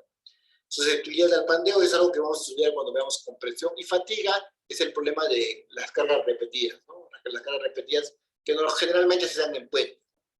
Bueno, para la corrosión, una buena pintura. Algo muy importante acá es que la corrosión es una enfermedad que le va a dar a cualquier elemento de acero, sea concreto armado, que puede tener más durabilidad, o sea acero en sí, que va a tener menor durabilidad. Si es acero, se recomienda pintar el acero cada 3 años. Si no lo haces así, bueno, es un hecho que te van a aparecer manchitas rojas y el dueño va a decir, oye, que me lo han hecho de mala calidad. Pero en realidad es culpa de él, porque tiene que pintarlo cada 3 años. O es culpa del ingeniero que no le advirtió que tiene que saber que pintarlo cada 3 años. Eso sería lo adecuado. Bueno, acá hay un ejemplo de estructura de pandeo. Vamos a ver qué más tenemos. Clasificación. Tenemos aceros al carbono, el A36. Este es el más usado en Perú. Pero el mejor es el 572, el grado 50, ¿no? ¿Por qué? Porque es más eficiente. Le aumenta un poquito más de carbono y la resistencia casi se duplica, ¿no? Este aguanta 36 kSI, este aguanta 50 kSI. Entonces, con 50 kSI es casi el doble de resistencia, ¿no? 36 kSI es, a ver, para que me entiendan, ¿no? El kSI, tal vez no me entienden algunos. Por ejemplo, cuando hablan de acero de construcción, ¿cuánto aguanta en kSI? O cuando hablan de acero de construcción a 0 grados, ¿cuánto dicen? Grado 60, dicen, ¿no? Porque aguanta 60 kSI. ¿Ok? Y si aguanta 60 kSI, eso de acá es 4.200 kilos por centímetro cuadrado, ¿no? Esto es. Entonces, lo mismo. Este de acá, ¿cuánto es? Multiplicas por esto entre esto, pero esto te va a dar 2.530 kilos por centímetro cuadrado. Y así. Y así van a tener diferentes resistencias. Pero si tienes la 36 y lo comparas con 50, de hecho que por colocarle un poquito más de carbono, te conviene hacer el grado 50, ¿no? Ahora, el problema del acero de construcción es la elevada cantidad de carbono que le colocan, ¿no? Como le colocan mucho carbono para su elaboración, hace que sea difícil soldar, ¿no? Al menos los del ASTM 706 no se pueden soldar. Sería un error soldarlos, ¿no? ¿Me entienden por qué, no? ¿Se entiende? ¿Alguna explicación quieren? Si quieren alguna explicación, hablen ahora. Ingeniero, ¿puede explicarlo, por favor? Ya, ok. En el tema del acero, el alto contenido de carbono genera que se generen juntas frías, ¿ok? Entonces, el problema de esas juntas frías, o sea, se forman una especie de cristales, ¿no? El problema de esos cristales es que justamente no permiten que haya una adecuada ductilidad. Entonces, normalmente cuando sueldan aceros de construcción, eso no se puede controlar, salvo que el que lo haga sea un soldador, ¿no? Un soldador calificado, ¿no? Y que lo haga con un electrodo de mayor resistencia, que es el electrodo 110, ¿no? Así, en esa condición especial se podría hacer. Pero en Perú nadie hace con los soldadores calificados. No hay soldadores calificados. Son muy pocos los soldadores calificados. Por lo tanto, lo que hacen es, lo sueldan con el señor de la esquina, ¿no? Que, bueno, habrá aprendido, se respeta su trabajo, pero no tiene los conocimientos adecuados para poder soldar adecuadamente, ¿no? No tiene una certificación y bueno, por esa razón, seguramente desconoce mucho de esos temas del alto contenido de carbono, esas cosas, él suelda lo que encuentra, ¿no? Entonces, en ese sentido, no se puede soldar, ¿no? Igual, por esa razón, los aceros de construcción se dice que no se puede soldar. Sí se puede soldar bajo las condiciones que yo les indico, ¿no? Con un electrodo de mayor resistencia y se puede soldar con precalentándolo, ¿no? Precalentándolo y con un electrodo de mayor resistencia tranquilamente se puede soldar. Pero eso lo tiene que hacer alguien que sabe. No lo puede hacer el señor de la esquina que está aprendiendo a soldar o que suelda carros, no lo puede hacer eso, ¿no? Y en Perú van a ver que mucha gente, justamente por ese tema de ignorancia, suelda, ¿no? Y suelda bastantes tijerales, y hay muchos tijerales en muchas partes de provincia que están hechos con aceros de construcción. Esos aceros de construcción no sirven para eso. El acero de construcción, si bien es cierto, es la parte fuerte del concreto armado, por ejemplo, para asumir la tracción justamente, el acero de construcción no sirve, al menos no el que está hecho con el ASTM 615, ¿no? Ese no sirve, ¿no? O sea, dentro de estos hay dos, hay uno, dentro del acero de construcción hay dos aceros, ¿no? Hay un ASTM 615, que se necesita condiciones especiales y este es el más común. Pero hay otro que sí se puede soldar, que es el ASTM 706. ¿No? Ese sí se puede soldar, ¿no? Ese sí se puede soldar, es un acero soldable, ¿no? El acero de 615, normalmente tiene, es que es el que se usa con mayor frecuencia, ¿no? En cambio, el de 706 es un acero especial, ¿no? Que se hace un pedido especial, ¿no? Puedes hacer un pedido de aceros a equipa para que te haga ese acero, ¿no? Pero la ventaja es que se puede soldar, ¿no? Entonces ahí te evitan los traslapes, ¿no? Ok. ¿Está claro? ¿Alguna otra duda que tuviesen?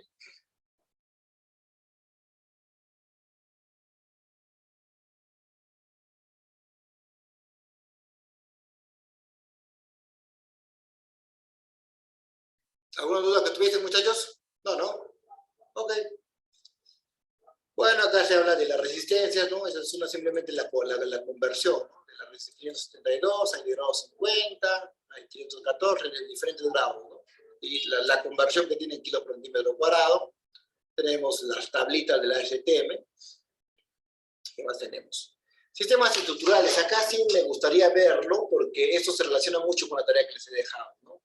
Con la tarea que es de los outriggers del edificio de 30 pisos, ¿no? Esa tarea, voy a volver a compartir ahora el link, ¿no? El link del curso. A ver, déjenme un ratico.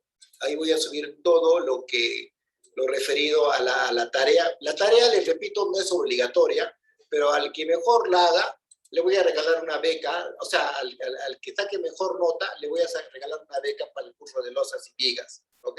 Como incentivo. Acá vuelvo a mandar el link, acá voy a subir todos los archivos que tratemos, ¿no? Ok.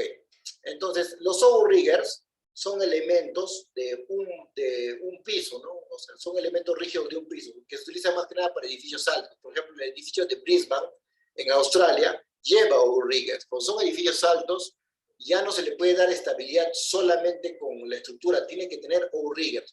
¿Qué son los outriggers? Son elementos grandes de un piso, ¿no? O sea, pueden ser, por ejemplo, una placa de concreto armado, ¿no? Esto sería la placa, ¿no? Y prácticamente se pierde un piso, ¿no? Se pierde un piso, y todo este piso puede ser de concreto armado también. Y esto es un outrigger que lleva unas vigas cinturón y unas vigas tipo outrigger. ¿Me entienden?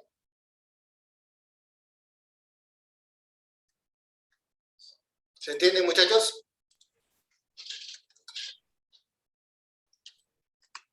Sí, ingeniero. Una foto ¿Sí? también. Ok. A ver, voy a ver, acá tengo algunas preguntitas, ¿ya? A ver, Kevin dice, ¿no? ¿Qué diferencia existe entre aceros galvanizados y aceros negros, ¿no? Bueno, el acero negro tiene la misma resistencia que la 36, ¿no? No le, pues, para el diseño sería, tiene muy parecida resistencia, ¿no? Sería lo mismo, no le dice. El acero galvanizado, bueno, el acero galvanizado es simplemente al acero lo galvanizan, ¿no? Lo echan en unos líquidos y lo galvanizan, ¿no? No funciona muy bien eso del galvanizado porque cuando van a empernar o cuando van a soldar malogran el galvanizado, ¿no? Tal vez en empernado funcione mejor, pero o tal vez galvanizarlo luego de que la estructura esté completa, pero lo normal es dónde encuentras tinas tan grandes para galvanizar algo tan grande, ¿no? En todo caso, yo recomendaría que siempre se pinte, ¿no? Cada cierto tiempo. ¿Sí? ¿Alguien preguntaba?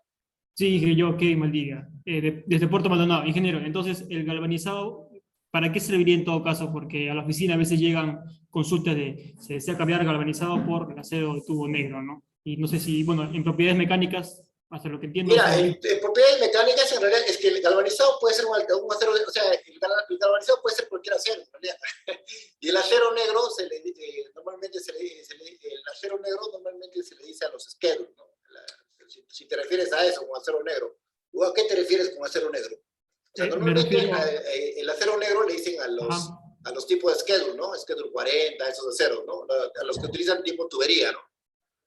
No estoy seguro, por acero negro yo lo leí en el catálogo de Aceros Arequipa. No, acero de tubo negro, dice, ¿no? O acero, Claro, perdón, acero negro. claro, pero esos aceros, o sea, el acero negro normalmente es un acero que se utiliza para el tema de tuberías, ¿no? O sea, es netamente para tuberías, para tubos que tengan presión, ¿no? Por ejemplo, como que voy a llevar petróleo o algo así, ¿no? Se utiliza así, o sea, en vez de galvanizado, porque ese tipo de acero, normalmente al acero negro normalmente le hacen un galvanizado, ¿no? O sea, pero siempre tienes que preguntar si no es un galvanizado o no. ¿Para qué se utiliza un galvanizado? El galvanizado lo único que sirve es para disminuir el tiempo de corrosión, nada más. Es como que le colocas una capa para disminuir el tiempo de corrosión, pero no significa que no se va a correr, igual se va a correr, todo eso se va a correr. Por ejemplo, si vas a utilizar acero galvanizado y vas a soldar, imagínate que tienes una pieza pequeña, la vas a meter dentro de una tina, y ya está galvanizado. Si la dejas así, está perfecto, ¿no? Está galvanizado, está protegido. Tal vez te va a aguantar más tiempo, tal vez te va a aguantar 5 años o algo así. Pero si tú vas a soldar ese acero, no sirve de nada, porque tú sueldas y malogras el galvanizado, porque para soldar derrites el metal. Entonces ahí no tiene sentido, ¿no? Si lo vas a empernar, ahí tendría un poquito más de sentido, ¿no? En todo caso, el galvanizado es caro, y creo que al menos para tijerales yo no recomendaría el galvanizado, ¿no? Me parecería algo erróneo, ¿no? Para un elemento tipo pórtico, algo así, ahí sí podría servir, porque ahí podrías hacerle empernado, por ejemplo, ¿no? Y ahí te evitas malograr el galvanizado, ¿no? Si no, no le vería el sentido, ¿no? Pero sí, uno puede reemplazar al otro, ¿no? Pero cuando tú compras tu acero negro, siempre tienes que preguntar si es galvanizado o no es galvanizado, ¿no? Ya dije, gracias. Ok. Yo les recomendaría en general, si están en una zona de corrosión, que igual siempre la solución mejor es que pinten sus aceros, ¿no? Es más, si ustedes pueden viajar, no sé, o aunque sea ahí por el Google, van a ver que el puente, el Golden Gate, donde te cobran más o menos, te cobran unos $25 de peaje, aprox, todo el año hacen el pintado, todo el año lo pintan. Entonces, empiezan en enero ajustando el primer perno y pintándolo, y terminan en diciembre. Entonces, es un trabajo eterno, ¿no? Pero igual se mantiene con lo fuerte que pagan los peajes, ¿no? $25 es ya caro, ¿no? Jonathan, ¿quieres hablar? Sí, ingeniero, buenas. Saluda Jonathan. Ingeniero, bueno, una pregunta un poco básica, ¿no? Ya que habla de la pintura y el mantenimiento de los aceros, en el acero corrugado, cuando se dejan las mechas para las columnas, ¿cuál es el mejor método para proteger el acero del óxido? A ver, no te entendí bien. El acero corrugado, tú te refieres, entiendo yo, por ejemplo, lo que hacen en provincias. En provincias suelen dejar el acero así al intemperie, y eso, conforme pasa el tiempo, se va corroyendo. ¿Te refieres a eso? Sí, me refería a cuál sería el mejor método para proteger el acero corrugado de las mechas en las viviendas que se dejan del acero de las columnas para proteger del óxido. Ya, mira, en primer lugar yo no recomendaría dejar unas mechas, ¿no? O sea, salvo que, o si se dejan unas mechas, debería de construirse, no sé, unos 6 meses o algo así, ¿no? Porque si no, el acero, conforme pasa más tiempo, va a empezar a deteriorarse. Ahora, ¿cómo podrías deteriorarse? ¿Cómo podría evitarse el deterioro? El deterioro se da por la corrosión. Para que haya corrosión tiene que haber agua, oxígeno y electricidad.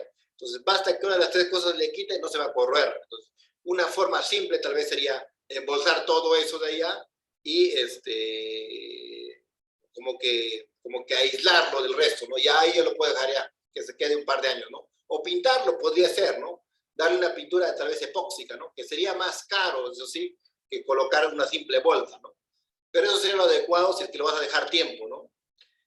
No sería lo ideal dejarlo tiempo, pero si no tienes otra alternativa, eso, o sea, sería de alguna manera aislar la estructura, ¿no? O sea, colocarle un plástico o algo así, ¿no? Tal vez es un gasto más el plástico, pero es barato en comparación a que se te deteriore el acero después de unos años. Encuentras en 4 años y ya tal vez hasta ni te queda acero si estás en una zona de alta corrosión, como es la costa de Perú. En la costa de Perú, todas las casas que van a ver cerca de la costa se están corroyendo. La corrosión es un gasto, pero muy, muy fuerte, ¿no? Equivale a $1 trillón, según NACE en el 2016. NACE es un instituto de Estados Unidos que estudia la corrosión. Acá en Perú, desgraciadamente, no estudiamos eso de allá porque nos falta mucho, ¿no? Estamos un poquito atrasados en ese sentido. Respondí tu pregunta, ¿qué punto? ¿Jonathan? Sí, ingeniero, muy claro. Gracias. Parker dice, ¿no? Ingeniero, consulta, ¿y estos tijerales de acero de construcción de forma podrían fallar? ¿O por qué aún se ven que están en pie? Bueno, porque Dios es peruano, ¿no?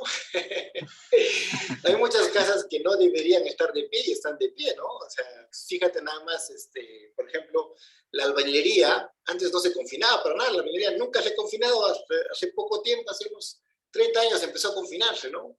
Y bueno, están ahí de pie, ¿no? O sea, violan todas las reglas de la ingeniería, pero están ahí de pie. Pero también hay que ver que tienen bastante rigidez, ¿no? Tienen bastantes muros, ¿no? Entonces, eso es lo que le da la estabilidad, ¿no? No todo se va a caer. Aparte, algo también es el poco peso que tienen hace que no sea sensible al sismo, ¿no? Las estructuras metálicas, no importa el sismo, y eso lo vamos a ver más adelante, ¿no? Las estructuras metálicas tipo galpón, tipo nave industrial, tipo voladitos, no importa el sismo. Eso lo voy a demostrar en 2 clases más. Entonces, la estructura metálica, la fuerza sísmica es una fuerza inercial, es una fuerza inercial, y la fuerza inercial es una fuerza que va en proporción al peso de la edificación. Cuanto más pesa la edificación, más fuerza sísmica va a haber. ¿Alguien me preguntaba? sí, entonces el diseño ahí en las naves industriales está regido por las fuerzas de viento o por las de sismo. No. De sismo, la verdad es que mucha gente te lo pide, pero en realidad es un error, ¿no? Normalmente te lo va a pedir alguien sin experiencia, que no ha diseñado tal vez, o que ha diseñado muy poco de estructuras metálicas, ¿no? Pero alguien que ya tiene varios diseños de estructuras metálicas se va a dar cuenta rápidamente que, bueno, no, el sismo no le hace nada en la estructura metálica, ¿no? ¿Qué porcentaje de la fuerza sísmica, qué porcentaje de la fuerza sísmica representa el peso en una estructura metálica? Es variable en realidad, ¿no? El porcentaje podría ser de un 10 a un 30%, dependiendo de la importancia que vas a guardar ahí, ¿no? De la importancia, hay varios factores que juegan ahí, Z, U, C, S, que lo vamos a ver más adelante, pero más o menos de 10 a 20% del peso, ¿no? Pero claro, solamente... no podría ser un 60, un 70, creo que ahí ya se escapa del criterio, ¿no? No, así fuera 100 no pasaría nada, porque, como te digo, es un porcentaje del peso de la edificación. Una estructura metálica pesa 30 kilos por metro cuadrado, una pesada ya. 30. Y una estructura de concreto, solo la losa, la humilde losa de 20 centímetros pesa 300 kilos por metro cuadrado. La losa ligera pesa 10 veces toda la estructura metálica, con columnas y todo. Entonces, no hay forma de comparar una estructura de concreto en peso con una estructura metálica en peso. ¿Me entiendes? Entiendo. Y en cuanto, ingeniero, y en cuanto al periodo, digamos, así como me ha dado un rango en cuanto al porcentaje del peso, en cuanto al periodo también habría un rango, me refiero al periodo fundamental. Es que el periodo sí depende de otros factores más, ¿no? Depende de la rigidez, si yo coloco columnas aporticadas. En general, para estructuras de concreto podría utilizarse 0.1 por el número de pisos, pero para las estructuras metálicas no funcionaría tan bien ese número, ¿no? Habría que buscar un número intermedio, ¿no? Pero no. Es más, ese número de 0.1 por el número de pisos es un número aproximado que nos da una buena aproximación, pero no necesariamente es el exacto, ¿no? Simplemente nos da una aproximación. Perfecto, ok. Ok, ¿puede explicar qué el tipo de acero ANO 92 que también es comercial en Perú? En realidad hay varios tipos de acero, ¿no? Pero el A992, no sé si habrá en Perú, pero hay el de grado 50, ¿no? A ver, dame un segundito. El A992 grado 50 sí hay en Perú, y también existe el grado, hay 2 que son grado 50, a ver, aquí está. Está el A572, ¿no? Que también viene en grado 50, y el 992, ¿dónde está? A ver, Renato vuelve a preguntar, el mismo, ¿no? Algunas oficinas diseñan las columnas con A36 y las vigas con A992, ¿no? ¿Cuál es el criterio para los 2 tipos? El A992 depende del grado, ¿no? Porque así como el 572 tiene varios grados, ¿te fijas en la pantalla? Tiene grado 42, grado 50. El más común es el grado 50, ¿ok? Entonces tú tienes que pedir el grado final, porque en A992 hay unas 3 formas, ¿me entiendes? no hay uno solo.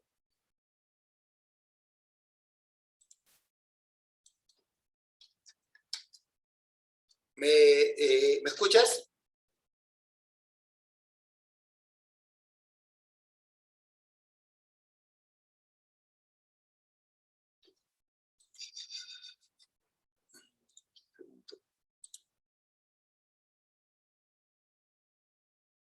Ok, entonces, como te decía, ¿no? En el A572, por ejemplo, acá tienes el A572, el grado 50, ya sabes que es 50 KCI, ¿no? Pero te puede venir en grado 60, grado 42.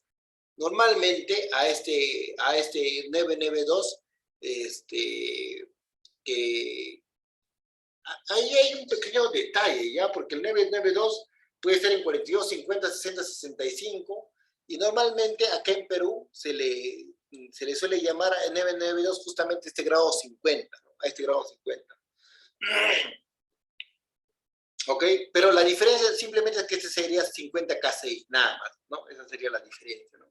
50 KCI y el otro es 36 KCI. Ahora, ¿con qué es más eficiente de diseñar? De hecho, con el grado 50, ¿no? Tan eficiente es que ahora en la norma de la ICC ya no se utiliza este grado, ¿no? Pero ya no se utiliza la 36. Aquí en Perú lo utilizamos porque, bueno, hay muchas cosas que no sabemos, ¿no? Muchas cosas que recién estamos aprendiendo, ¿no? Como son los prefabricados, hay muchas cosas que nos falta aprender, ¿no? ¿Alguna pregunta más que tengan? Ingeniero. ¿Ah, sí? Bien, quiero tener una consulta. Me parece que una vez escuché hablar, usted mencionaba que en las coberturas metálicas de, por ejemplo, los polideportivos, la canchita de fútbol, a veces no es necesario colocarle, bueno, no es necesario colocarle las vigas en los extremos. Pero de todas maneras se le colocaba por un tema de seguridad a la vista, pero no requería según diseño. Las viguetas perimetrales, en realidad, no sé de qué me hablas. Si te hablas de un techo, normalmente sí sería conveniente, no te lo pide por cálculos, ¿no? Pero por un tema de costumbre y de arrastramiento, sí le colocaría yo una vigueta alrededor, ¿no? Ajá, claro, me refiero a las coberturas curvas, ¿no? Que están en las losas deportivas a veces. Le colocan una viga en el eje más largo, ¿no? En el eje más largo le colocan una viga que amarra todas las columnas, digamos que son de concreto, ¿no? Amarra todas las columnas de concreto. Tendrías que mostrar una foto de eso, ¿no? La verdad que no entiendo bien tu pregunta. Ya, y te voy a buscar para... Sí, o si puedes dibujarlo acá, ¿puedes dibujarlo? ¿Tienes la opción de dibujar? No sé cómo se usa. A ver, déjame ver. A ver, tú tienes, en la pantalla tienes, debes tener una especie de lapicito arriba, ¿no? Una especie de lapicito, ¿dónde está esto de acá? A ver.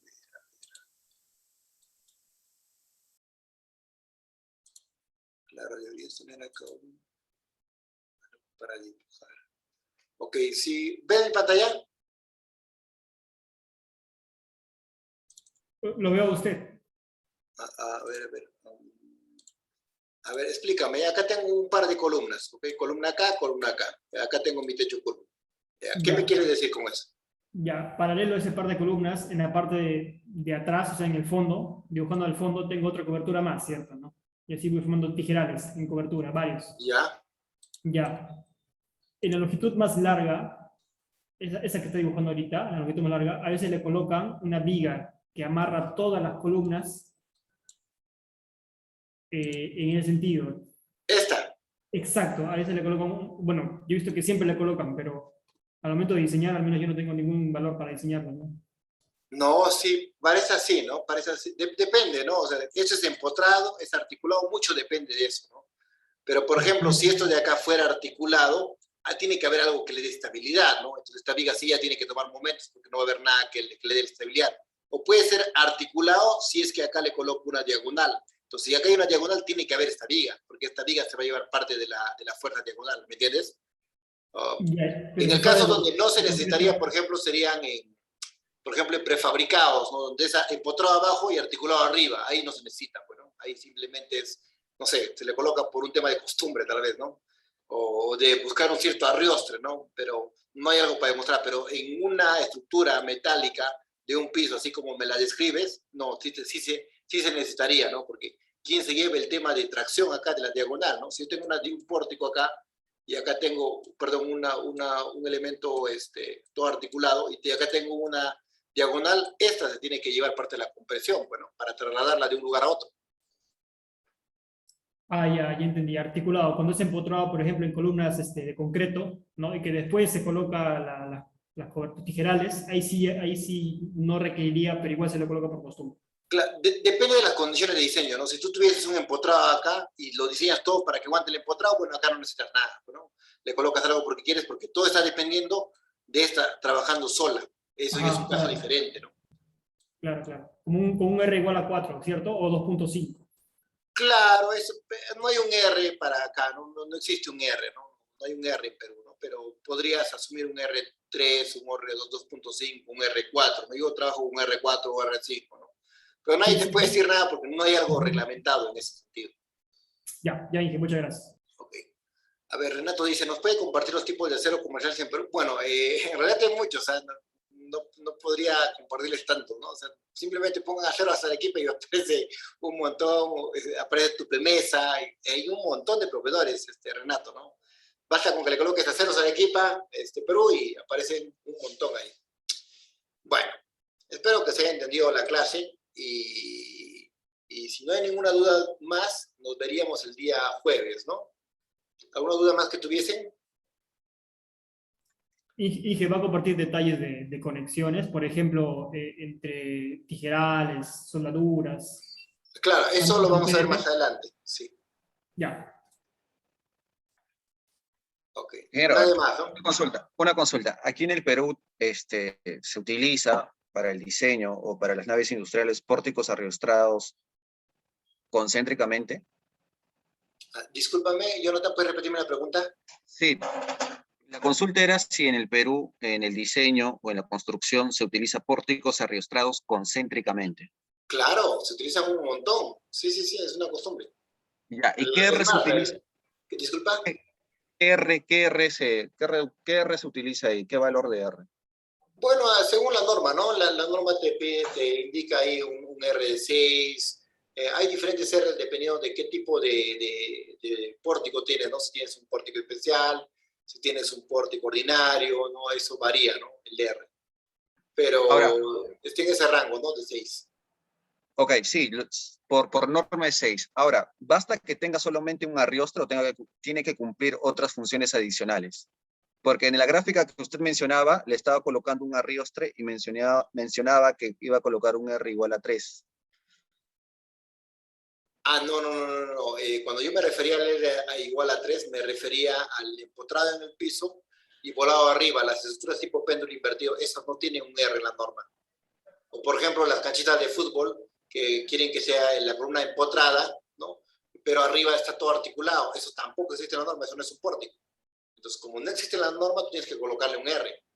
Entonces, el R que podríamos utilizar copiándonos, haciendo un match con las normas norteamericanas, podría ser un R de 2. No los podemos copiar igualito porque tenemos diferentes tipos de sismos. Nosotros tenemos sismos de periodo corto, mientras que en Norteamérica tienen sismos de periodo largo, ¿no? Entonces, yo, por ejemplo, utilizo un R6, ¿no? Un R5, ¿no? 5 o 4, entre esos dos voy. Pero habría otras personas que dijeran, no, vamos a usar R2. Pero no hay una relación, ¿no? O sea, nadie te puede decir, oye, utiliza esto porque no hay algo normado sobre eso en ese sentido.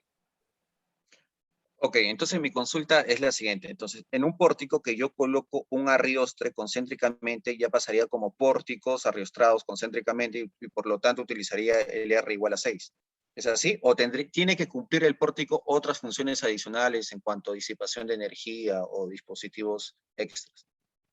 No, la norma al menos no tenemos una norma de disipación, aún recién la están elaborando, ¿no? Bastaría con que sea un pórtico y que el elemento esté articulado, ¿no? Nada más, y que sepan diferenciar entre... Arriostrado. Claro, arriostrado, ¿no? Arriostrado concéntricamente, como la diagonal que hice, esa por ejemplo es una conexión concéntrica, ¿no? Entonces, bastaría con que definas bien si es un pórtico ordinario o un pórtico especial. Eso probablemente lo veamos ya casi al final, ¿no? Esa parte. Ok. Ok, muchachos. Bueno, acá Renato, el tema del predimensionamiento, eso tienen que buscarlo ustedes. La siguiente clase les voy a dar más pistas sobre eso. La siguiente clase yo les voy a hablar del trabajo por el momento, revísenlo así como esté, denle vueltas y bueno, ahí tienen un premio, ¿no? Les voy a dar una beca sobre losas y vigas al que mejor haga el trabajo, ¿no? Ese y otro trabajito más. Bueno, Roberto dice, en todo caso en el trabajo, si los muros van a trabajar, los pórticos de acero ya no serían especiales a momento. Eso es por lo que el curso va orientado a emplear el código SC 360, ¿verdad, Inge? No, porque, o sea, los muros no es necesario que me lo diseñen, ¿no? Basta con que me diseñen las vigas, las columnas, y finalmente en este tipo de edificios altos, lo que manda son las placas, ¿no? Los muros de concreto y los O-riggers, si lo necesitaras, y los bell-riggers, si lo necesitarás, ¿no? Que son vigas cinturón y vigas O-rigger, ¿no? Tipo O-rigger. Ok. Bueno, en vista de que no hay más preguntas, ya me retiro. Cuídense mucho, nos vemos el día jueves. Hasta luego, ingeniero. Muchas gracias. Gracias a ustedes, muchachos. Cuídense. Hasta luego, bendiciones.